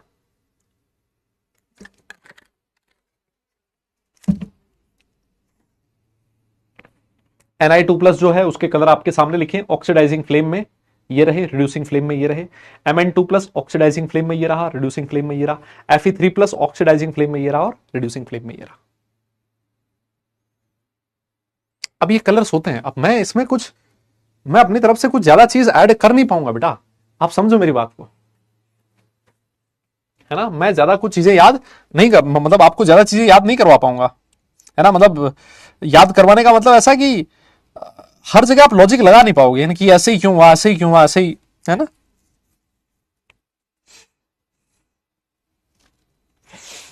चलो सर, तो ये तो आपके जो 4 है वो NCERT में दे रखे हैं। मैं थोड़े से कुछ और बता देता हूं एक्स्ट्रा, है ना। हालांकि आप 4 ही याद कर लो वो भी आपके लिए काफी है। मैं कुछ 1-2 एक्स्ट्रा और बता देता हूं। देखिए ये रहा एक्स्ट्रा आपके सामने। ऑक्सीडाइजिंग फ्लेम जब वो ठंडा है तब ये कलर है, रिड्यूसिंग फ्लेम जब वो ठंडा है तब ये कलर ये है ना। हॉट वाले कलर मैंने नहीं दिखाए हैं क्योंकि इन्हीं से आपका क्वेश्चन सॉल्व हो जाएगा, है ना। इन्हीं से आपका क्वेश्चन सॉल्व हो जाएगा, है ना, इन्हीं से आपका क्वेश्चन सॉल्व हो जाएगा। ये Cu2+ है ना, कॉपर जो है वो 2+ में आएगा, यहां से आपको Cu2+ का पता लग जाएगा, है ना, Cu2+, यहां पर जो Mn है वो Mn2+, निकल जो है Ni2+, और जो Fe है वो Fe3+ में, क्रोमियम 3+ और कोबाल्ट 2+। ये कलर है बेटा, है ना। देखो अब हल्का सा मैं कोशिश करता हूं एक आधे का कुछ आपको याद करवाने की, है ना। देखो आप ऐसे याद रख सकते हो, निकल के लिए आप ऐसे याद रख सकते हो, निकल बाहर, है ना, निकल निकल बाहर, बाहर से ब्राउन, है ना, निकल बाहर ऑक्सीडाइजिंग फ्लेम में ब्राउन कलर शो कर रहा है, वरना गया, गया से ग्रे, गया से ग्रे, मतलब ऐसे याद रख सकते हो, कुछ कुछ का याद रख सकते हो, सबका ऐसा सेट नहीं बैठता यार, है ना। निकल बाहर वरना गया, वरना सिर्फ सेंटेंस कंप्लीट करने के लिए, है ना, बाकी इस तरीके से याद रख सकते हो। यस यस, हाँ, और कैसे याद रख सकते हो, देखो एमएन, एमएन के लिए कैसे याद रख सकते हो, मन, मन से एमएन, वहां वहां वहां से वॉलेट, मन वहां कहां, अरे मन, मन का कहां है, कहां मतलब कलरलेस, मन वहां कहां, ओहो, अरे मन बड़ा चंचल है भाई, है ना, मन बड़ा चंचल है, आज यहां है कल वहां है ना। राजस्थानी में एक भजन है कि मन के मते मत चालो रे मनवा, मन लोभी है तेरो, मन के हिसाब से नहीं चलना चाहिए ना कभी भी, कि क्योंकि मन जो बड़ा लोभी है, लालची है, लोभी है ना, तो वो इधर उधर भटकता रहता है, आप उसके हिसाब से चलोगे तो आप भी जीवन में हमेशा भटकते रहोगे, उसको शांत करने की कोशिश करो, है ना।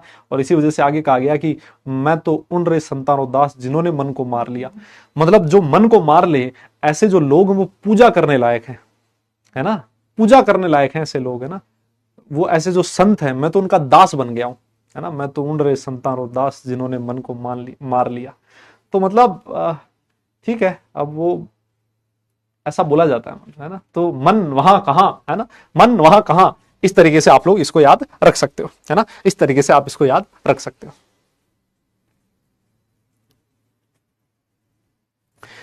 अब बाकी बाकी आप लोग अगर बना पाओ, है ना, देखो इनमें कोई दिक्कत नहीं है, क्रोमियम और कोबाल्ट में कोई दिक्कत नहीं है, क्योंकि दोनों ही केसेस में इनका जो कलर है ग्रीन ग्रीन और ब्लू ब्लू ही रहेगा, है ना, कोई डिफरेंस नहीं है इनमें। और Cr3+ ये हम लोग डी ब्लॉक एलिमेंट्स में भी पढ़ के आए हैं, और जो कोबाल्ट 2+ है ये हम लोग ब्लू कलर का होता है उसमें पढ़ के आए डी ब्लॉक एलिमेंट्स में भी, है ना। तो ये चीज तो हम लोग वहां पर पढ़ चुके थे, ये कुछ 2-3 है, इसमें से 2 मैं आपको बता दिया। एक आधा कोबाल्ट का तो तुम्हें पता, कॉपर का तुम्हें पता होता है कि जब ऑक्सीडाइजिंग फ्लेम में जाओगे तो Cu2+ होगा, और Cu2+ होता है तो रेड होता है, रिड्यूसिंग फ्लेम में वो Cu बन जाता है, और Cu में सॉरी ब्लू होता है, और वो रिड्यूसिंग फ्लेम में सिर्फ कॉपर बन जाता है, और जो कॉपर होता है वो रेड कलर का होता है।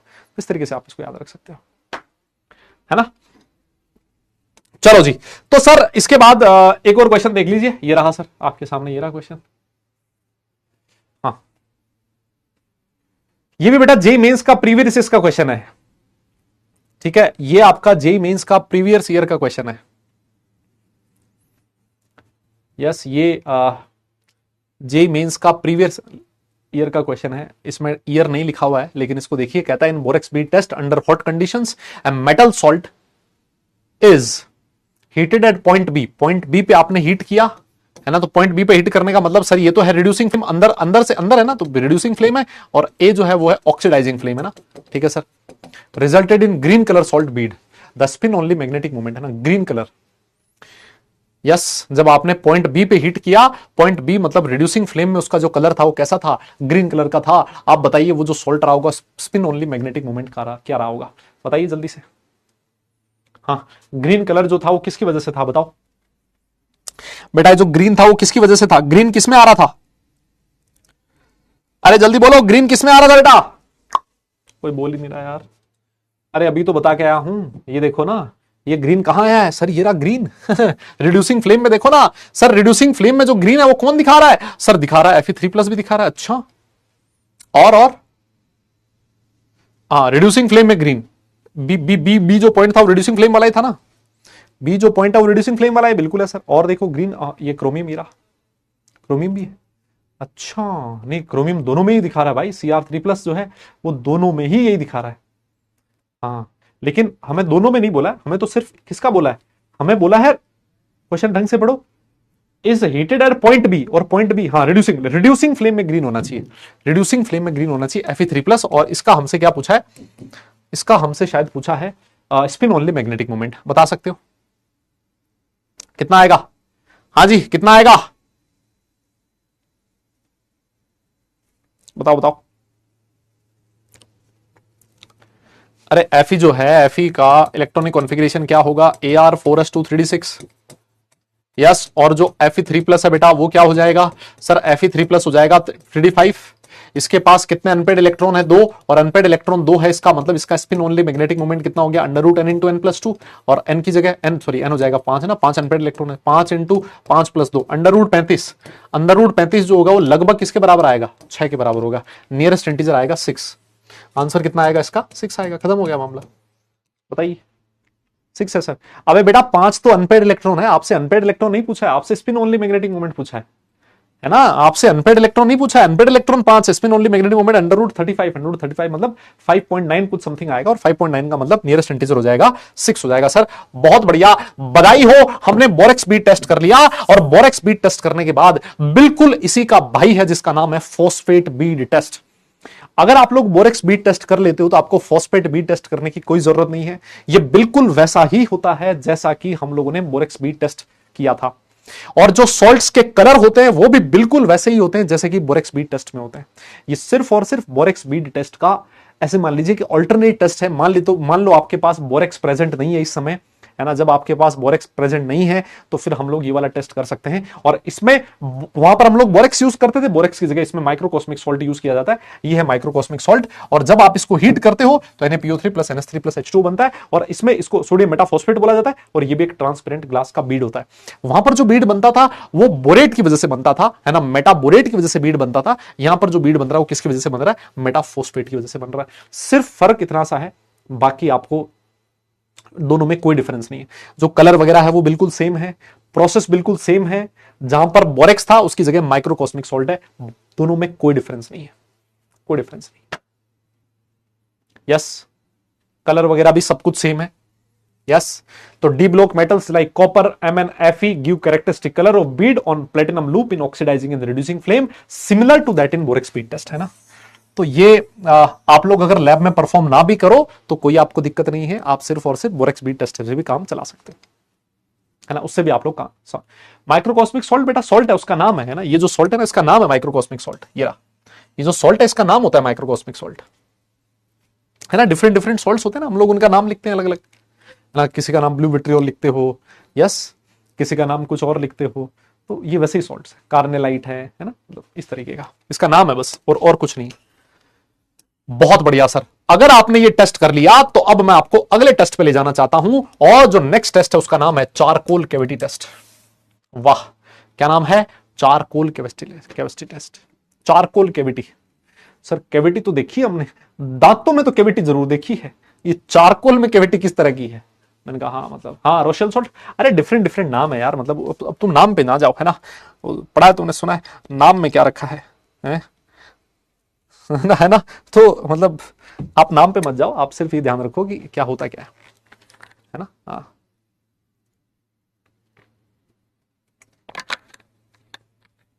आओ सर। हाँ, दांतों वाली कैविटी नहीं बेटा, दांतों वाली कैविटी नहीं।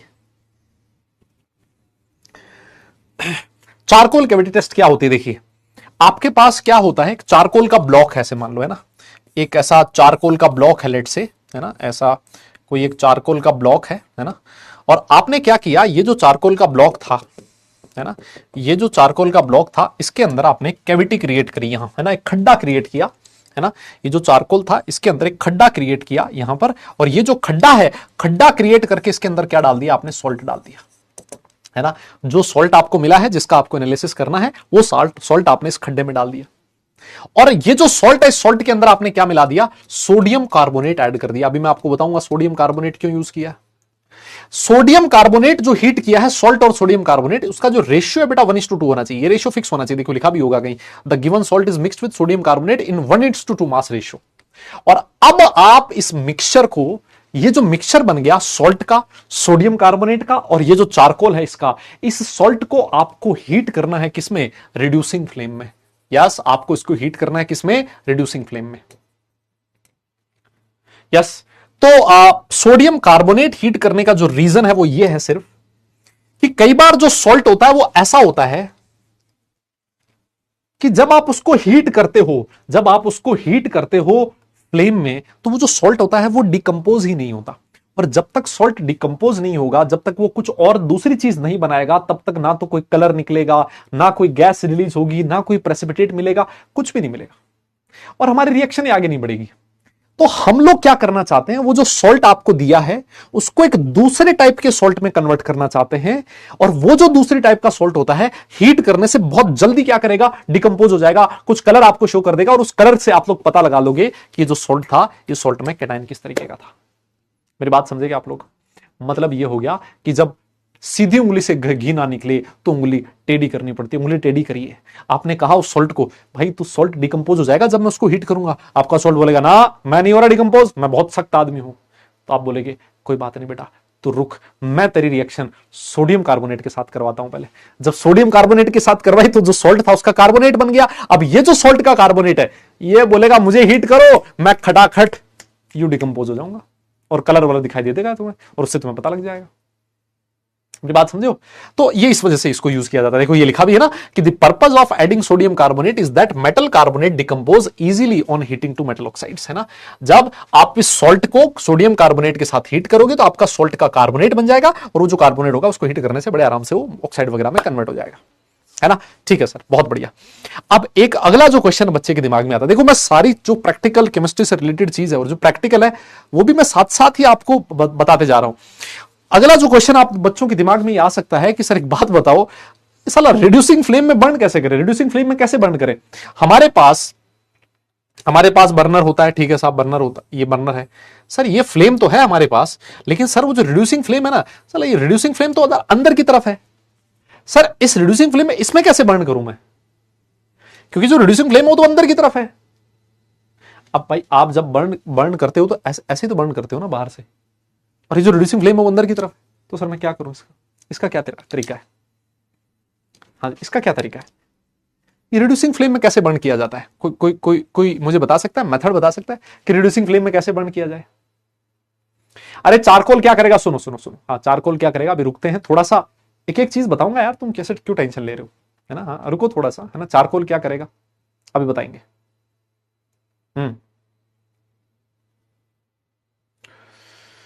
सुनो मैं बता, आपने, हाँ अरे यार ये तो तुम में से पढ़ रखा है क्या किसी ने ये? हाँ ब्लो पाइप, अरे यार तुम तो मतलब हाँ, हाँ, पढ़ रखा है भाई तुम लोगों ने, मुझे लग रहा है कहीं ना है। रिविजन करने तो नहीं आए हो यहाँ, हैं? बोले देख लेते हैं ये मास्टर कैसा पढ़ाता है, हैं? पढ़ तो हमने लिया है सर कहीं और से, है ना। लेकिन बस चेक करने आए हैं कि ये मास्टर कैसा पढ़ाता। ब्लो पाइप समझते हो आप लोग? अब फूंक नहीं समझते हो क्या? अब भूतनी नहीं, फूंकनी बाल रहा हूं। गांव में बोलते हैं ना, जैसे चूल्हा उला जलाना हो तो वो फूंक देने के लिए यूज करते हैं ना, फूंकनी चूल्हे के अंदर, जिससे कि वो फिर आग जलती है चूल्हे में, वही ब्लो पाइप बोलते हैं उसको। पढ़े लिखे लोग अंग्रेज जो है वो ब्लो पाइप बोलते हैं, और देसी भाषा में उसको फूंक नहीं बोला जाता गांव में, है ना।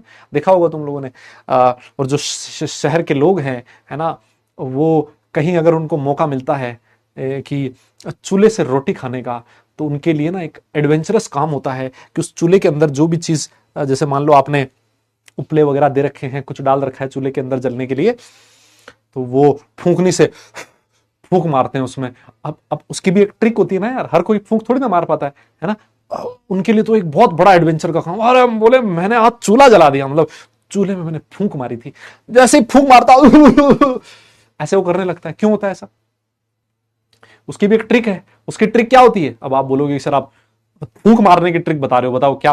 अरे भाई सारी ट्रिक काम आती है, यहां पर भी काम आएगी ट्रिक, है ना। और दैनिक जीवन में मतलब तुम समझ सकते हो, आगे तुम्हें लाइफ बहुत लंबी चौड़ी लाइफ जीनी है, अभी तो ये छोटी छोटी ट्रिक्स है तुम्हारे काम में आएगी भाई, है ना। तो क्या क्या ट्रिक होती है? फूंक मारो, वापस नहीं खींचना होता उसको। अरे भैया वापस खींच रहे तो जो धुआं है वो आपके अंदर चला जाएगा।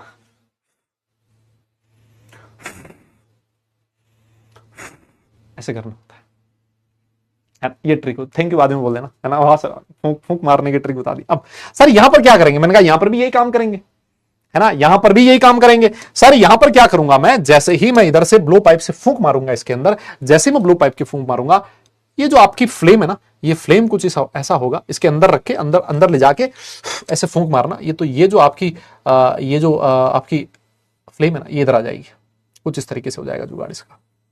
ये बाहर आ गई आपकी फ्लेम, है ना, और ये फ्लेम बाहर आ गई, तो अब इस फ्लेम में आप लोग उसको बर्न कर देना बस। अब आप फ्लेम में आप उसको बर्न कर सकते हो, है ना।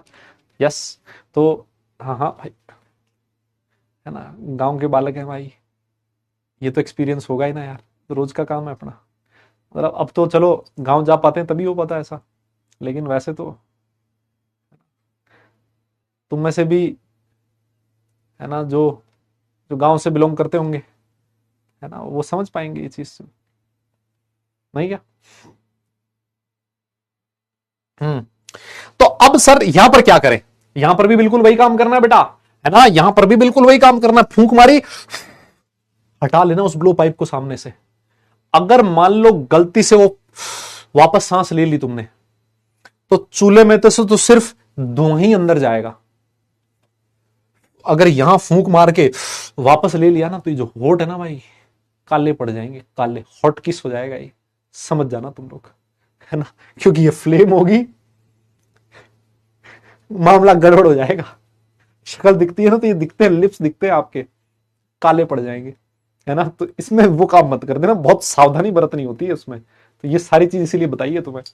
यस, हाँ, तो लंग्स वंग्स तो ठीक बात है बेटा, कोई बात नहीं, लंग्स तो अलग चीज है।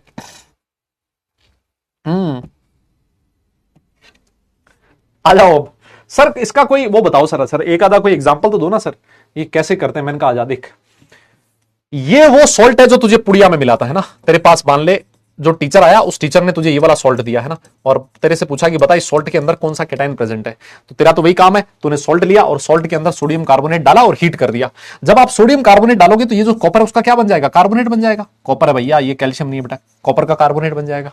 यस, और साथ में बनेगा सोडियम सल्फेट, और जो सल्फेट होगा उसको एब्जॉर्ब कर लेगा चारकोल, कोई दिक्कत नहीं है सर।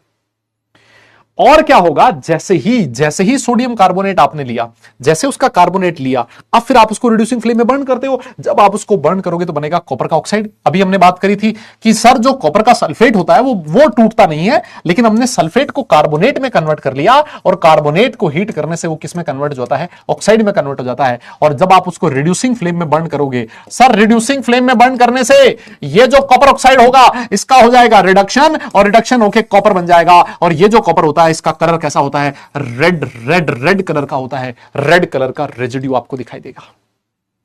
और जैसे रेड कलर बना, आपने सोच लिया, आपने सोचा कि ये कॉपर हो सकता है। ये सिर्फ और सिर्फ अंदाजे वाले टेस्ट है। अब कंफर्मेशन आप कुछ टेस्ट से, अलग अलग टेस्ट से और करोगे ना, कंफर्मेटरी टेस्ट इसके लिए कुछ और करोगे, लेकिन अंदाजा लग गया कि ये कॉपर हो सकता है क्योंकि आपको रेड कलर का रेजिड्यू वहां पर दिखाई दे रहा है। यस, मेरी बात समझे क्या तुम लोग? अरे रेजिड्यू नहीं समझते, रेजिड्यू मतलब यार अब बताइए कैसे बताए रेजिड्यू। आप किसी चीज को जलाते हो तो लास्ट में जो बचता है ना, वैसे मान ले रेजिड्यू है, वो रेजिड्यू है ऐसे मान ले, है ना। किसी चीज को बर्न किया और जो पीछे बचा वो रेजिड्यू है ना। यस, जैसे मान ले तूने, तेरे पास लकड़ी थी, लकड़ी को बर्न किया तो वो जो राख बनी वो तेरा रेजिड्यू है, मतलब ऐसे समझ ले, इस तरीके से, है ना, ऐसे समझ सकता है। तो सर रेड कलर का आपको रेजिड्यू दिखाई देगा, आपको पता लग गया कि सर ये कॉपर हो सकता है ना। अब यहां पर लिखा है एडजॉर्ब्ड। एडजॉर्ब्ड का मतलब क्या होता है? एडजॉर्प्शन और अब्जॉर्प्शन दो अलग अलग चीज होती है बेटा। एडजॉर्प्शन का मतलब होता है ये जो चारकोल है इसकी सरफेस के ऊपर, किसी भी सरफेस के ऊपर अगर पार्टिकल्स का एक्यूमुलेशन होता है, किसी भी सरफेस के ऊपर पार्टिकल्स का इकट्ठा होना, that process is called as adsorption, है ना। तो एडजॉर्प्शन में सिर्फ और सिर्फ पार्टिकल्स का एक्यूमुलेशन कहां पर होता है? पार्टिकल्स का एक्यूमुलेशन होता है सरफेस के ऊपर। और एडजॉर्प्शन जो है इसके बारे में बहुत डिटेल में आप लोग पढ़ोगे जब आप लोग सरफेस केमिस्ट्री पढ़ोगे। सरफेस केमिस्ट्री आपकी क्लास 12th की फिजिकल केमिस्ट्री का पार्ट है, है ना। सरफेस केमिस्ट्री क्लास 12 फिजिकल का पार्ट है। जब आप लोग सरफेस केमिस्ट्री पढ़ोगे तो वहां पर आप लोग एडजॉर्प्शन पढ़ोगे। अभी के लिए इसको ध्यान रखें। एक और एग्जांपल आपके सामने लिखा है, देखो ये एग्जांपल आपके सामने लिखा है, जिंक का लिख रखा है ना। ये वो सॉल्ट है जो आपको पुड़िया में मिला था जिंक का, ये थोड़ा सा अलग सा सॉल्ट है ना, अलग सा सॉल्ट है, इसको थोड़ा सा ध्यान रखिएगा। जिंक सा सॉल्ट था, आपने सोडियम कार्बोनेट के साथ हीट किया, ठीक बात है सर, जिंक का कार्बोनेट बन गया। और ये जो जिंक का कार्बोनेट आपको पता है, जब कार्बोनेट को हीट करते हो तो क्या बनता है, जिंक ऑक्साइड बनता है। और जब आप उसको रिड्यूसिंग फ्लेम में बर्न करोगे तो सर जिंक बन जाएगा। लेकिन ये जो जिंक है सर वो गैसियस स्टेट में होगा। अब आप बोलोगे सर जिंक गैसियस स्टेट में क्यों पहुंच गया, यहां पर जो कॉपर था वो तो गैसियस स्टेट में नहीं पहुंचा, और यहां आप बोल रहे हो कि जो जिंक है वो गैसियस स्टेट में पहुंच गया, क्यों सर जिंक गैस क्यों बन गया। मैंने कहा सुन, तूने अभी मैं पढ़ा के आया तुझे डी ब्लॉक एलिमेंट, मैंने तुझे बोला था Zn Cd और Hg जो होता है ये वोलेटाइल मेटल्स होते हैं, क्या तुझे याद है। इनका मेल्टिंग पॉइंट कम होता है, ये वोलेटाइल होते हैं, इनका एंथैल्पी ऑफ एटमाइजेशन भी काफी कम होता है, और क्योंकि ये वोलेटाइल है इस वजह से ये सॉलिड से एकदम से बन जाएगा गैस के अंदर। तो इस जिंक का गैस वेपर बन गया। और अब ये जो जिंक की वेपर है ये धीरे धीरे धीरे धीरे ऊपर की तरफ उठेगी। और बेटा ऊपर की तरफ कौन है सर, ऑक्सीडाइजिंग फ्लेम है। भाई पहले तो कौन था, रिड्यूसिंग फ्लेम में आपने बर्न किया था, रिड्यूसिंग फ्लेम अंदर की तरफ थी। अब ये जो वेपर है, क्योंकि वेपर तो ऊपर उठती है, जब ये वेपर ऊपर उठेगी तो रिड्यूसिंग फ्लेम के ऊपर कौन है, ऑक्सीडाइजिंग फ्लेम के कांटेक्ट में आएगी। और ये जो ऑक्सीडाइजिंग फ्लेम है क्या कर देगी, इसका ऑक्सीडेशन कर देगी, क्या बना देगा, ZnO बना देगा। और ये जो ZnO होता है ये येलो कलर का होता है जब गर्म होता है, और व्हाइट हो जाता है जब ये कोल्ड होता है। यस ये ZnO, ये बहुत इंपॉर्टेंट है बेटा। यस ये छोटी छोटी चीजें हैं जो आपको इस पूरे चैप्टर में बहुत जगह पर आएगी, है ना, बहुत जगह पर आएगा। ये जो जिंक ऑक्साइड होता है ये येलो कलर का है जब हॉट है, और व्हाइट बन जाता है जब ये ठंडा हो जाता है। तो देख रहे हो कितना गजब कॉन्सेप्ट है। बस दिक्कत यही होती है, इसको सुनने में तो बहुत मजा आता है ना, कि ऐसे किया, वो बर्न किया, फूंक मारी, पाइप यूज किया, ये सब कुछ सुनने में बहुत मजा आता है। लेकिन जब ये लास्ट में रिएक्शंस आती है और लास्ट में कलर याद रखने पड़ते हैं ना, तो ऐसा लगता है सर पे किसी ने लठ मार दिया। ऐसा ही लगता है क्या। यस हाँ बोलो बोलो बोलो बोलो, ऐसा ही लगता है क्या। ठीक है सर, थोड़ा आगे चलिए सर, है ना, थोड़ा आगे चलिए। बहुत बढ़िया। हाँ ये वो सॉल्ट्स हैं बेटा चारकोल कैविटी टेस्ट के अंदर जो आपके एनसीईआरटी लैब मैनुअल में दे रखे है ना, मतलब इसके एनसीईआरटी लैब नहीं में लैब मैनुअल, ये मतलब वो है जो आपके एनसीईआरटी में दिए हुए PB2+, AS3+, CD2+ और Zn2+, है ना। तो ये भी मैंने बता दिए, ये 4 आपके दे रखे है ना, 2 तो मैंने आपके सामने ही करके बता दी, रिएक्शन सभी कॉपर वाले रिएक्शन करके बता दी, और ये 4 अलग से दे रखे, तो इनको आपको ध्यान में रखना बेटा, है ना। या मेंस में जनरली क्वेश्चंस पूछे जाने की प्रोबेबिलिटी इन पे काफी हाई होता है। चलो सर बहुत ही बढ़िया सर, बहुत जबरदस्त चीज हो गई है। अब आप इसके बाद आगे चलिए, चारकोल कैविटी टेस्ट के बाद अगला टेस्ट है जिसका नाम है cobalt nitrate test, CONO3 twice, ये होता है कोबाल्ट नाइट्रेट टेस्ट। और कोबाल्ट नाइट्रेट टेस्ट जो होता है सर, इसका कलर क्या होता है, ये रेड कलर का सॉल्यूशन होता है सर। इसका कलर कैसा होता है, रेड कलर होता है सर। सबसे पहली चीज तो ये है कि ये cobalt nitrate test, cobalt nitrate test, nitrate test क्यों किया जाता है, कब किया जाता है ना। हाँ ये टेस्ट तब किया जाता है जब बेटा चारकोल कैविटी टेस्ट का जो रेजिड्यू बना है, चारकोल कैविटी टेस्ट में जो लास्ट में रेजिड्यू बनता है, अगर वो रेजिड्यू व्हाइट कलर का होता है, तो अब व्हाइट का लफड़ा ये रहता है कि भाई व्हाइट बहुत सारे रेजिड्यू होते हैं व्हाइट कलर के, तो उससे कुछ खास अंदाजा लग नहीं पाता। तो अगर आपका रेजिड्यू व्हाइट कलर का है तो उस व्हाइट कलर से सॉल्ट पहचानने के लिए हम लोग उसका आगे वाला टेस्ट करते हैं जिसका नाम है कोबाल्ट नाइट्रेट टेस्ट। देखो ये लिखा है, this test is performed when the residue of charcoal cavity test is white in colour, white residue और given salt is added to 1-2 drops of cobalt nitrate. Cobalt nitrate उसमें add करना है 1-2 drop, जो कि रेड कलर का solution होता है ना। In this test mix metal oxides of characteristic colour is obtained. बस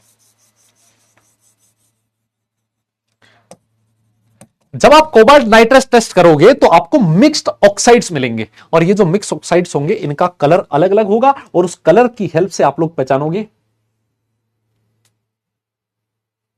कि कौन सा सॉल्ट था। यस कौन सा सॉल्ट था, बिल्कुल। अब आप लोग बोलोगे सर मिक्स मेटल ऑक्साइड्स क्या होते हैं, कोई बता सकता है क्या मुझे, कोई एग्जांपल दे सकता है मिक्स मेटल ऑक्साइड्स का। अरे बस क्या करना है इसमें, पागल हो गया, ये रोज रोज की नोटिंग की थोड़ी करनी है। इसको खत्म करो भाई जल्दी फटाफट करके। ये चीजें याद रखने वाली चीज है, इसको क्लास में कहां तुम लोग इतना वो बर्डन लेके बैठे हो। ये चीज याद करने वाली चीजें हैं, आप इसको बार बार पढ़ोगे तभी याद होगा, है ना। अभी तुम कहानी सुन के चले जाओ मेरे से, अच्छी बात है, मैं सब समझा दूंगा कि इसको ऐसे करना है वैसे करना है। इसको खत्म करो ना, चैप्टर खत्म हो, रिविजन करना। प्रैक्टिकल्स आ रहे होंगे, प्री बोर्ड आ रहे होंगे स्कूल के, है ना, थोड़े दिनों में जेईई मेंस का पेपर आ जाएगा। इस चैप्टर को खत्म करके भाई अपना एग्जाम की तैयारी करो। मेरा तो काम सब कुछ खत्म करना है, आपको तो मतलब वो करना चाहिए कि सर नहीं इसको खत्म करो, सर निपटाओ इसको, है ना। बहुत सारी जगह तो इस चैप्टर को पढ़ाया नहीं जाता है, नोट्स दे दिए जाते हैं कि ये लो नोट्स और पढ़ लेना इसको। हाँ बिल्कुल सही कह रहे हो आप बेटा। मिक्स मेटल ऑक्साइड का एग्जांपल आप लोगों ने बताया Fe3O4, है ना, बिल्कुल सही कह रहे हो, है ना। Fe3O4, जैसे Fe3O4 जो होता है किस किस का, FeO.Fe2O3, है ना, ये होता है ना, ये ऐसे हैं मिक्स मेटल ऑक्साइड्स, है ना, Fe3O4 FeO.Fe2O3, जिसमें एक से ज्यादा ऑक्साइड्स प्रेजेंट हो उनको हम लोग मिक्स ऑक्साइड मेटल ऑक्साइड्स बोलते हैं, है ना। KMnO4 बेटा मिक्स मेटल ऑक्साइड नहीं है ना, हाँ वो मिक्स मेटल ऑक्साइड नहीं है।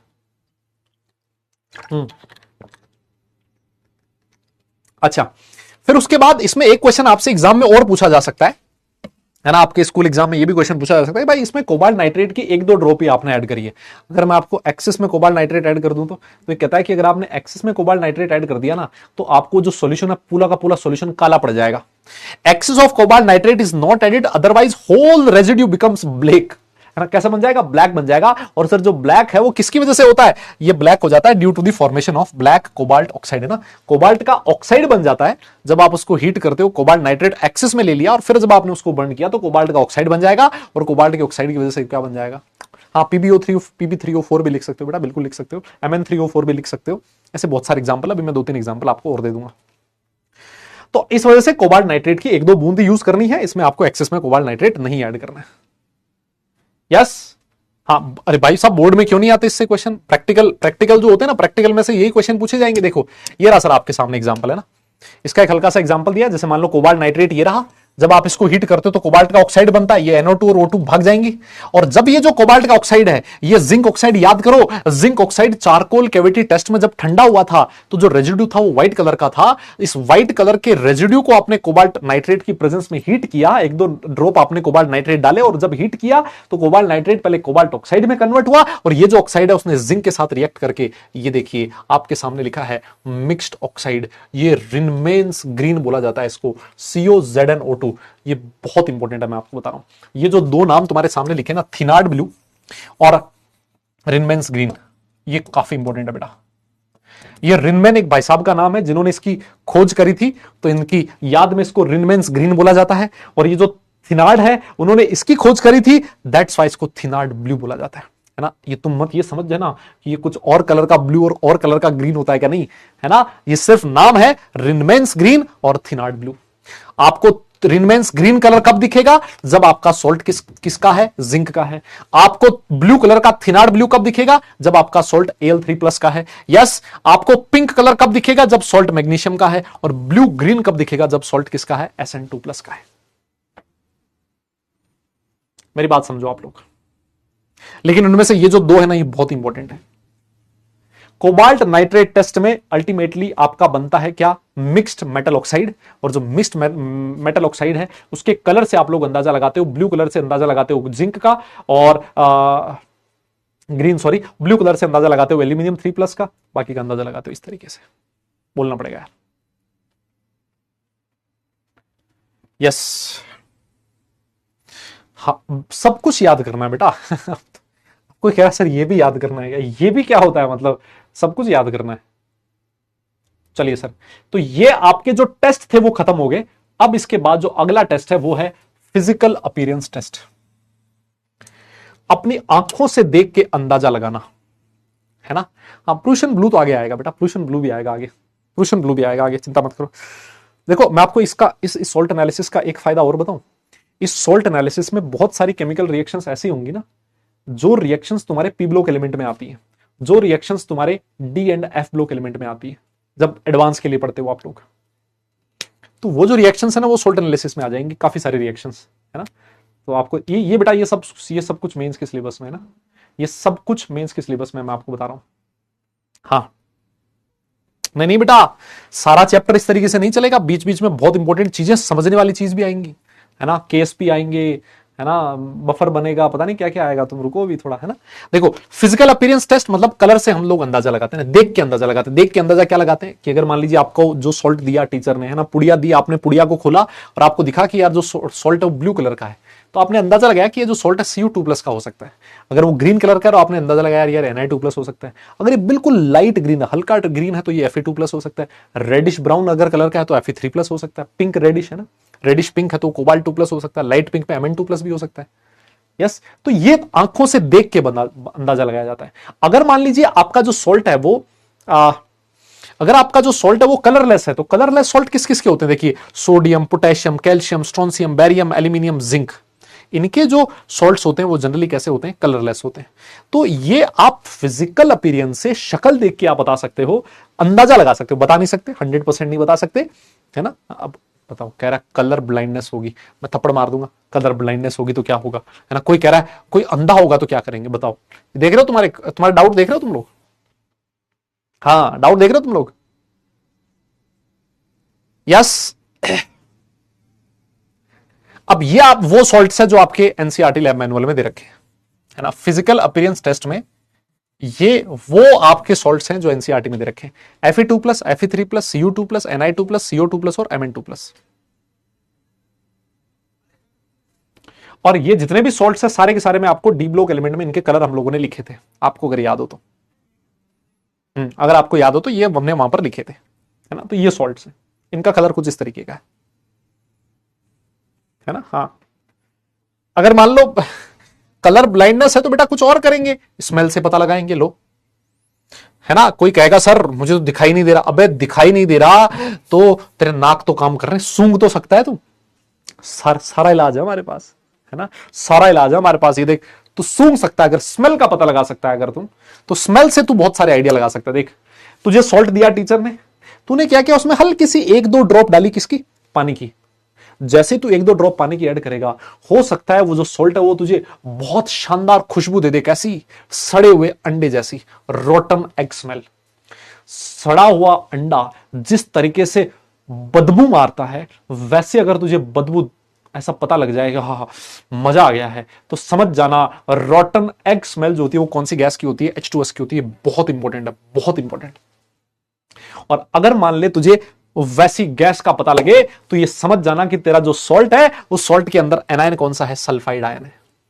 H2S गैस कहां से आती है? H2S गैस आती है सल्फाइड आयन से। तो तू समझ जाना कि जो तेरा गैस था वो जो आपका सॉल्ट है उस सॉल्ट के अंदर सल्फाइड आयन है। यस। अगर मान ले कोई ये कहे कि नहीं सर मुझे तो रोटन एग्स वाली स्मेल से मजा नहीं आता, मुझे तो अमोनिया जैसी स्मेल से मजा आता है ना। सर मैंने सॉल्ट को जैसे 1-2 ड्रॉप पानी का डाला, सर अमोनिया की महक आई, अमोनिया जैसी। अब बहुत सारे लोग ऐसे भी होंगे जिनको अमोनिया की स्मेल का पता नहीं होता कि अमोनिया की स्मेल कैसी होती है। सीधा सा तरीका मैं बताता हूं आपको। इंडिया के अंदर अमोनिया की स्मेल बहुत आसानी से पता लगाई जा सकती है। आप क्या कीजिए, किसी भी पब्लिक टॉयलेट के पास से गुजरिए, अंदर जाने की हिम्मत मत करिएगा, क्योंकि हो सकता है चक्कर आके आप गिर जाओ, है ना। इतनी खतरनाक स्मेल, पंजेंट स्मेल वहां हो सकती है। आप सिर्फ और सिर्फ अंदर जा भी नहीं पाओगे, वैसे भी है ना, उसकी हालत ऐसी होगी कि नाक बंद करके जाना पड़ेगा और भाग के वापस आना पड़ेगा, है ना। आप बस एक काम करो, जो पब्लिक टॉयलेट है उसके सामने से गुजर जाओ, और जो स्मेल आपको आएगी, जो महक आपको आएगी, बस समझ जाना वही है अमोनिया की स्मेल, है ना। तो वो जो अमोनिया की स्मेल आपको पता लग रही है, इसका मतलब वो जो अमोनिया स्मेल है कहां से आई है? आपका जो सॉल्ट है उसके अंदर अमोनियम आयन प्रेजेंट है। कौन सा आयन प्रेजेंट है? अमोनियम आयन प्रेजेंट है ना। अमोनिया का आप अंदाजा लगा सकते हो, है ना। और अगर मान लीजिए विनेगर जैसे, हाँ ये तो अपने घरों में भी यूज होता है, अगर विनेगर जैसी स्मेल है, इसका मतलब विनेगर जैसी स्मेल किसकी वजह से होती है? एसिटिक एसिड की वजह से। और जो आपका सॉल्ट है उसके अंदर कौन सा आयन हो सकता है? एसिडेट आयन हो सकता है ना। तो मैं आपको एक चीज और बता दूं, जो हमारे सॉल्ट होते हैं, मैंने आपसे कहा था कि जो सॉल्ट होता है सर, सॉल्ट में 2 पार्ट होते हैं ना। सॉल्ट में एक होता है केटायन, है ना, एक होता है केटायन और एक होता है एनायन, है ना, एक होता है एनायन। जनरली ऐसा बोला जाता है कि जो केटायनिक पार्ट होता है वो वोलेटाइल होता है ना। ये जो केटायनिक पार्ट है जनरली कैसा, सॉरी एनायनिक पार्ट में, एनायनिक पार्ट वोलेटाइल होता है। देखिए एनायनिक पार्ट वोलेटाइल है, इसी वजह से जल्दी से उसने H2S बना दिया, जल्दी से उसने एसिटेट बना दिया, एसिटिक एसिड बना दिया, है ना। एसिटिक एसिड की वेपर्स आपको पता लगी। तो ये जो एनायंस होते हैं ये बहुत जल्दी वोलेटाइल होते हैं, लेकिन केटाइंस जनरली कम वोलेटाइल होते हैं, है ना। केटाइंस जनरली कम वोलेटाइल होते हैं, और वो कम वोलेटाइल हैं तो NH4 प्लस जो होता है उसमें वो ज्यादा वोलेटाइल होता है ना। हम लोग जनरली ऐसा बोलते हैं, है ना। हाँ, हम लोग यार आप देख के पता लगा लेंगे। नहीं, तुम बोल रहे थे ना कि सर कलर ब्लाइंडनेस है ना, तो बेटा ये सुनो फिर, कलर ब्लाइंडनेस है तो हाँ, तो क्या ध्यान रखना है, एनायनिक पार्ट जो होता है जनरली वोलेटाइल होता है, लेकिन जो सोडियम का अमोनियम का जो कैटायनिक पार्ट है, अमोनियम NH4 प्लस, वो भी वोलेटाइल होता है। और इसी वजह से कैटायन के केस में मैं आपको पढ़ाऊंगा कि अमोनियम आयन को अलग से ही पढ़ा जाता है ना। अमोनियम आयन को अलग से पढ़ा जाता है, उसका रीजन यही होता है। अब देखिए, ये तो हमने फिजिकल अपीयरेंस टेस्ट में, एक और चीज और देख लो, है ना, फिजिकल अपीयरेंस टेस्ट। डेंसिटी से भी कभी कभी अंदाजा लगाया जा सकता है, हालांकि ये कोई बहुत अच्छा मेथड नहीं है। देखो मैं आपको बताऊं, ये लिखा है लेकिन ये कोई बहुत अच्छा मेथड नहीं है, और इस पे कोई बहुत ज्यादा क्वेश्चन नहीं पूछा गया है। अगर मान लीजिए आपको हाथ में लेने से सॉल्ट हैवी फील हो रहा है, काफी हैवी फील हो रहा है, तो आप अंदाजा लगा सकते हो कि वो Pb2+ और Ba2+ का सॉल्ट हो सकता है। हालांकि बहुत अच्छा मेथड नहीं है, आप लोग चाहो तो इसको अवॉइड भी कर सकते हो। लेकिन अगर मान लीजिए कि आपने सॉल्ट को हाथ में लिया और जो सॉल्ट है वो एकदम फ्लफी लग रहा है, एकदम, है ना, एकदम रुई जैसा लग रहा है, रुई जैसा लग रहा है, तो आप समझ जाना कि वो जो सॉल्ट है वो कार्बोनेट हो सकता है ना। तो मतलब ये आप लोग अंदाजा लगा सकते हो डेंसिटी का, हालांकि ये कोई बहुत अच्छा मेथड नहीं है।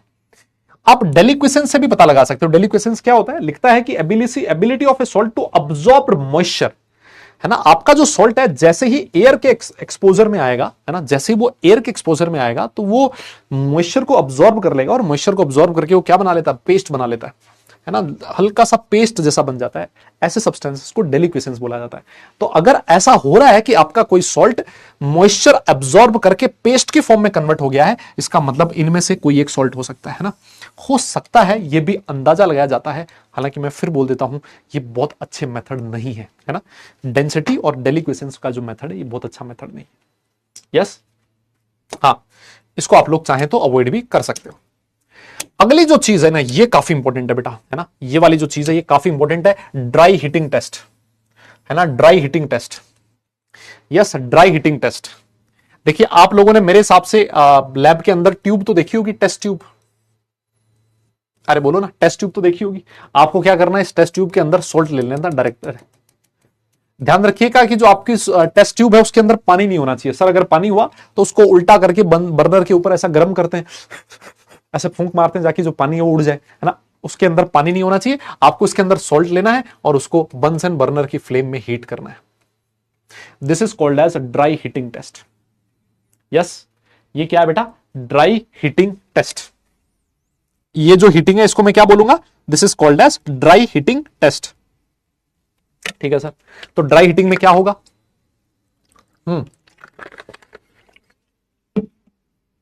अभी हमने बात करी थी कि जो एनायन होता है वो ज्यादा वोलेटाइल होता है। अगर एनायन ज्यादा वोलेटाइल है तो वो जब आप हीट करोगे तो जो एनायन है वो वेपराइज हो जाएगा, वोलेटाइल है तो वो गैस में कन्वर्ट हो जाएगा, है ना। आपको एक गैस हो सकता है दिखाई दे, और ये जो गैस है generally anionic part is volatile, है ना। ये जो गैस होती है जनरली कहां से आती है, सॉल्ट के एनायनिक पार्ट से आती है। और ये जो गैसेस के कलर है बेटा, मैं आपको बताऊं, ये बहुत इंपॉर्टेंट है। ये मेंस के पॉइंट ऑफ व्यू से भी इंपॉर्टेंट है और एडवांस में तो इंपॉर्टेंट है ही, मेंस में भी पीपलोक वगैरह एलिमेंट में ये बहुत जगह आते हैं।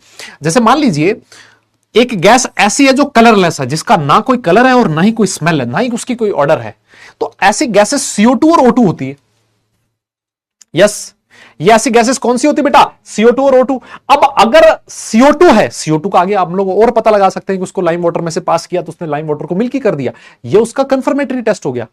तो वो जो CO2 आई होगी, वो CO2 कहां से आई होगी, इसका मतलब आपका जो सॉल्ट था उसके अंदर या तो कार्बोनेट आयन प्रेजेंट है या फिर बाइकार्बोनेट आयन प्रेजेंट है। इनको हीट करने से CO2 बनी होगी। और अगर मान लीजिए आपको O2 गैस मिले, O2 जो गैस होती है वो किसको हीट करने से मिलती है, क्लोरेट को या ब्रोमेट को या फिर परक्लोरेट को, है ना। इनको हीट करने से, जब आपने सॉल्ट लिया, सॉल्ट के अंदर ब्रोमेट था, क्लोरेट था या फिर परक्लोरेट एनायन प्रेजेंट था, उसको हीट किया और वो जो सॉल्ट था उसने हीट करने पे वो वोलेटाइल था एनायनिक पार्ट, और जो एनायन था वो O2 में कन्वर्ट हो गया। ऑक्सीजन गैस जो है इनकी हीटिंग से मिलती है, तो एक अंदाजा लगाया जा सकता है ना। लेकिन ये गैसेस ऐसी हैं जो कलरलेस हैं और इनका कोई ऑर्डर नहीं होता। कुछ गैसेस ऐसी होती हैं जो कलरलेस होती है लेकिन ऑर्डर भी होती है उनकी। यस, कलरलेस होती है लेकिन ऑर्डर होती है। ये मैं आपको बता चुका हूं अभी थोड़ी देर पहले कि अगर मान लीजिए रोटन एग स्मेल है, आप समझ जाना रोटन एग स्मेल किसकी वजह से होती है, H2S की वजह से होती है। इंपॉर्टेंट है बेटा, इसको याद रखें। और ये जो H2S है ये कौन से आयन से आई होगी? आपके सोल्ट में एनायन प्रेजेंट रहा होगा, H2 माइनस सल्फाइड आयन रहा होगा। अगर मान लो अमोनिया की स्मेल आपको दिख रही है ना, आपको पता लग रहा है कि अमोनिया की स्मेल है, तो आप समझ जाना कि अमोनिया स्मेल NH3 गैस की वजह से आई है और आपका जो सोल्ट है उसमें अमोनियम आयन प्रेजेंट है।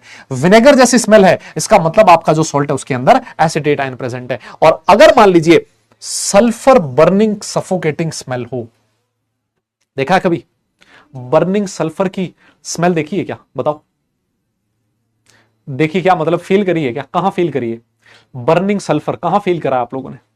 सफोकेटिंग होती है बहुत, ऐसा लगता है कि जैसे, है ना, हाँ ऐसा लगता है जैसे दम घुट जाएगा जैसे, है ना? जल्दी बताओ कहां कहां फील करिए तुम लोगों ने? यस यस, कहां फील करिए? कोई एग्जांपल बता सकता है मुझे? कोई एग्जांपल बता सकता है?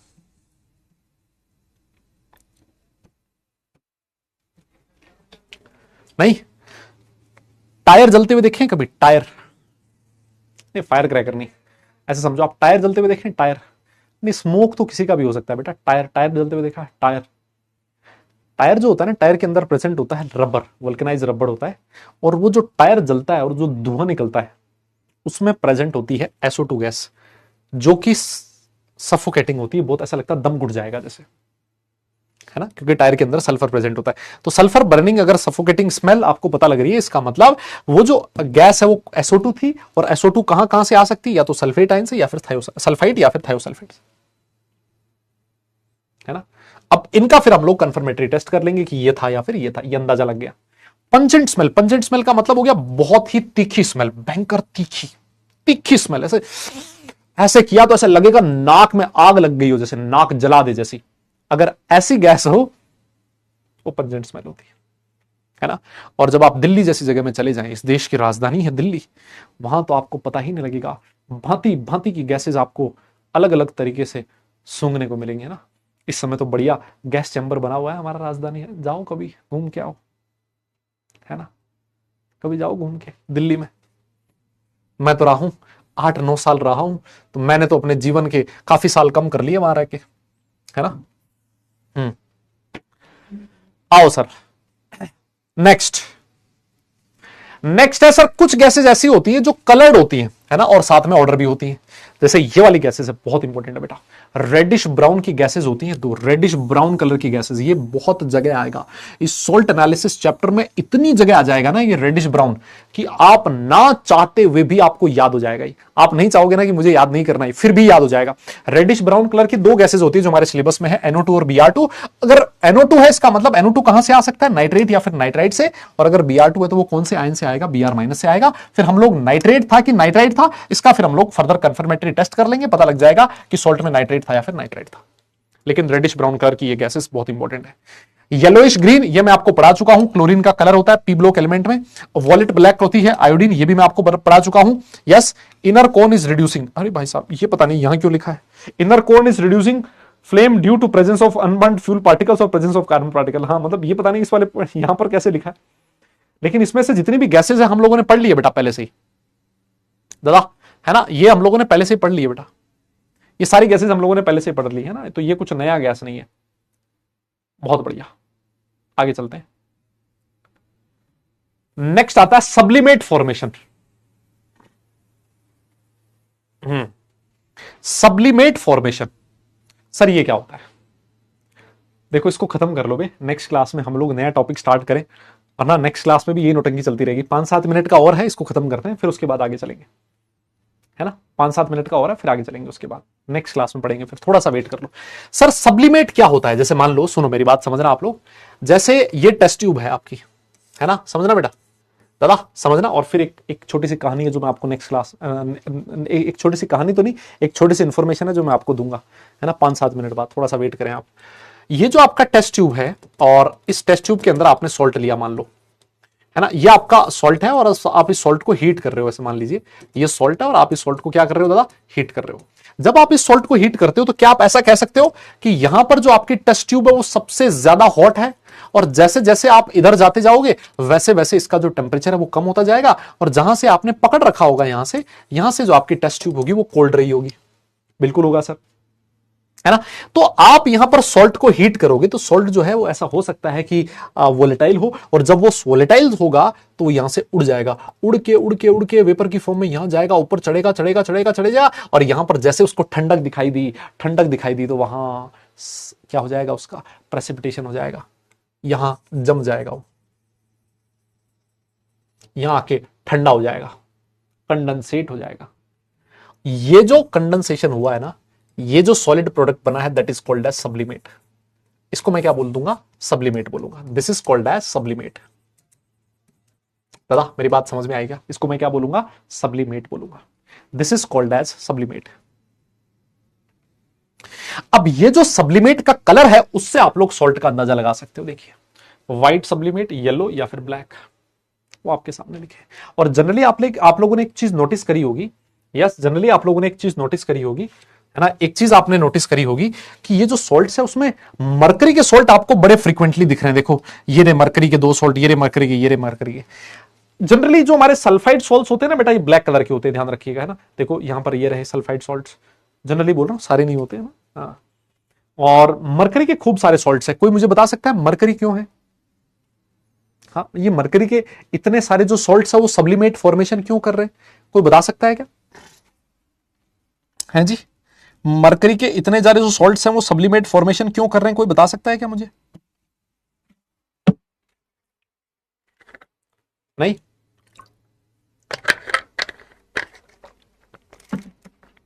अरे भाई इसलिए क्योंकि जो मरकरी होता है वोलेटाइल होता है। यार कैसी बात कर रहे हो? हाँ सर, मरकरी वोलेटाइल होता है, थोड़ी देर पहले बताया था। बताओ, हद है मतलब।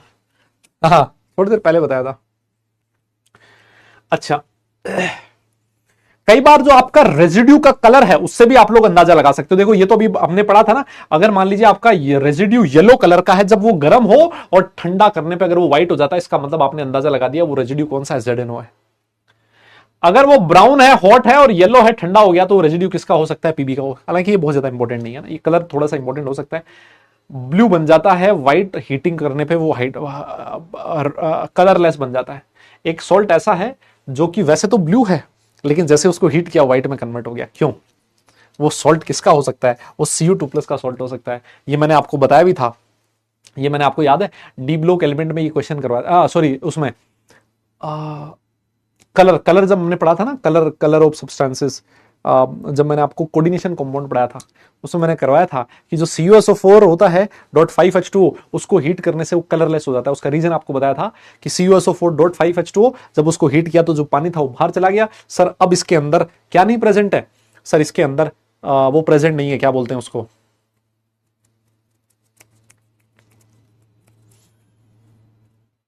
लिगेंड प्रेजेंट नहीं है। सर लिगेंड प्रेजेंट नहीं है तो सर स्प्लिटिंग कौन करेगा? स्प्लिटिंग नहीं होगी तो DD ट्रांजिशन नहीं होगा, और DD ट्रांजिशन नहीं होगा तो कलर नहीं आएगा। सर खत्म है, बताओ। ये तो बहुत आसान है, ये तो हम लोग बहुत आराम से पता लगा सकते हैं। ये देखो, ये वाला मैंने आपको बताया था ना, स्वेलिंग होती है। अगर कोई सॉल्ट आपका फूल जाता है तो BO3 2- या फिर फॉस्फेट का सॉल्ट हो सकता है, बोरेट या फिर फॉस्फेट हो सकता है ना। फूल जाए तो, अगर वो, हाँ फूल जाए तो। डेसिपिटेशन ऑफ सॉल्ट, डेसिपिटेशन का मतलब क्या होता है कि जैसे मान लो आपके पास एक सॉल्ट था, आपने उसको क्या किया, हीट किया, और जो सॉल्ट है वो क्रैकिंग साउंड के साथ डिकम्पोज हो रहा है। क्रैकिंग साउंड के साथ, समझ रहे हो? क्रैकिंग ऐसे, कैसे, जैसे कुछ टूट रहा हो, जैसे है ना, कुछ टूट रहा हो, जैसे क्रैकिंग साउंड के साथ वो डिकम्पोज हो रहा है।